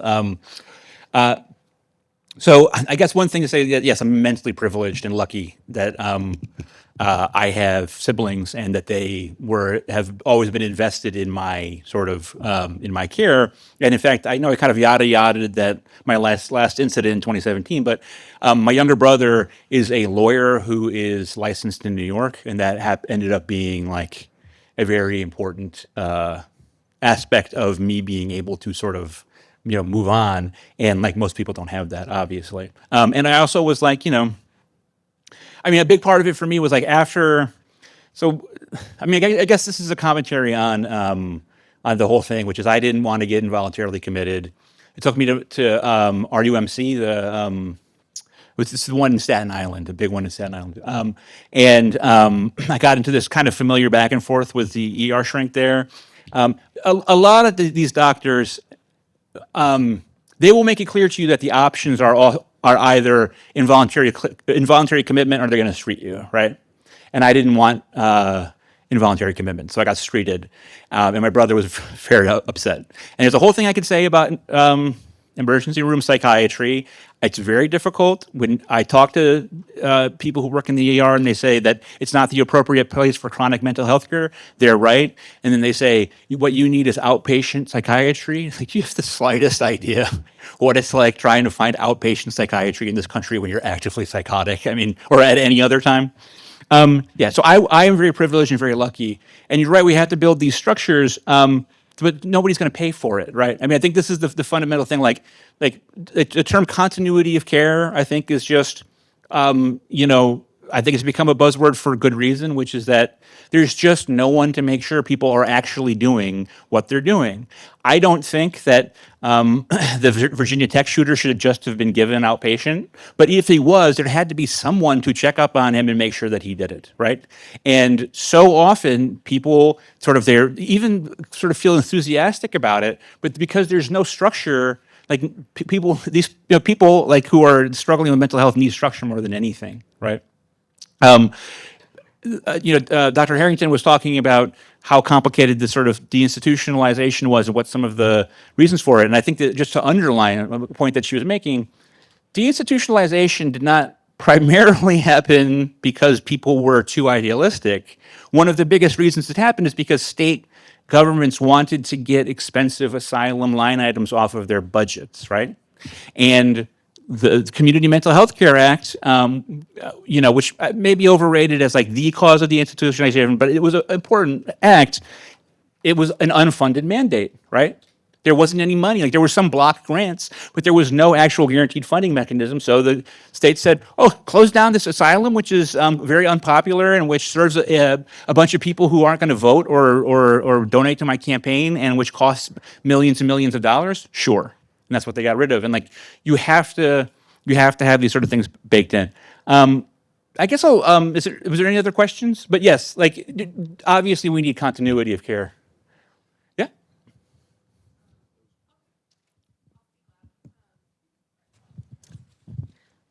Thank you so much. Hi, thank you so much. This was really, really fascinating and engaging and kind of pushing my thoughts in a few different directions. But one of the things that I wanted to, I guess, comment on and hear a response that really struck me from your presentation is sort of when we look at like one of the difficulties about engaging with the public discourse around serious mental illness and violence risk is how quickly we as a society and as a culture really tend towards moral panic. And the thing about moral panic is that once something becomes in that territory of a moral panic, the tendency is to then place the onus on like what do we do about these individuals rather than place the focus on the systemic failures that might allow for this violence to either proliferate or for people to get to this point where the violence is actually enacted. I'm also a licensed clinical social worker. I work in mental health crisis response. A lot of my job is engaging with folks in the community who do have diagnosed or identifiable serious mental illness, who exist kind of in this liminal space between like, we can see and clearly identify this as a person who might be in need of treatment, intervention, whatever, like clinical sort of like, nomenclature you want to use, but do not pass the threshold for what the state laws are around involuntary hospital transport. Right. And I consider myself progressive. A lot of this touches on this, but I just wanted to bring up this thing of like, we don't know what to do with that liminal space. And a lot of the discourse seems to be around the discomfort of like, we don't have clear answers and we don't have a systemic infrastructure to contain that liminal space. Well, and again, like just to sort of wrap up is I didn't really get into like the actual case against involuntary commitment that much here because I didn't have time. But this is one this is sort of goes back to what we were just saying. The dangerousness standard, right, it creates, it ensures exactly that situation that I was in at RUMC, right? Because it tells doctors, okay, like the options available to me are street or involuntary commitment. That then makes people with mental illness say, I'm not going there. I don't want to get involuntarily committed, right? And if you do, I've been to the ER many times, and they put you on ice, right? They make you wait for 5-6 hours because they want you to leave, because a lot of ER personnel don't believe that mental patients should be in the ER. And then when you do see them, it's basically like, say something that is going to compel me to get you sent, right, to a secure state facility, or here's a list of psychiatrists. Call and see if any of them are taking new patients, and take your insurance, and can fit your schedule. Oh, and here's a bottle of hydroxyzine. Have a good day, right? The dangerousness standard, I want you to observe, says nothing about the actual expertise of psychiatrists, right? A psychiatrist's expertise is mental illness and its treatment, right? The dangerousness standard asks them to be fortune tellers, soothsayers, right? If we had a very sort of like sensible standard that is based upon, hey, does the psychiatrist think this person is severely impaired? Are there like sort of checklist items that a psychiatrist can say, he matches this criteria and this criteria and this criteria that have to do with mental illness? Okay, we can involuntarily commit him. Then there would be all manner of other things opened up in terms of where to put them. But if you're an ER psychiatrist, as many unpleasant experiences as I've had with them, I understand, right? Like the safest thing to do is, if you were at all sort of thinking this person is someone I should involuntarily commit, he'll go be somebody else's problem. They want the bed cleared, because they always want the bed cleared, right, in the ER. Or, you can get the condescending lecture about how you need to like rest and find out patient psychiatry, et cetera. So there has to be, number one, a standard that is based upon severity of mental illness and impairment, and not about I'm gonna like use a tarot deck to decide if this guy is going to commit violence or not. But there also has to be that third option, which is not like, hi, here's my shoelaces and belt, or the street, and let me see if anybody is taking any new patients. That's kind of what the community mental health center was supposed to be. But you got to find the money for it. So, all right, guys, thank you so much.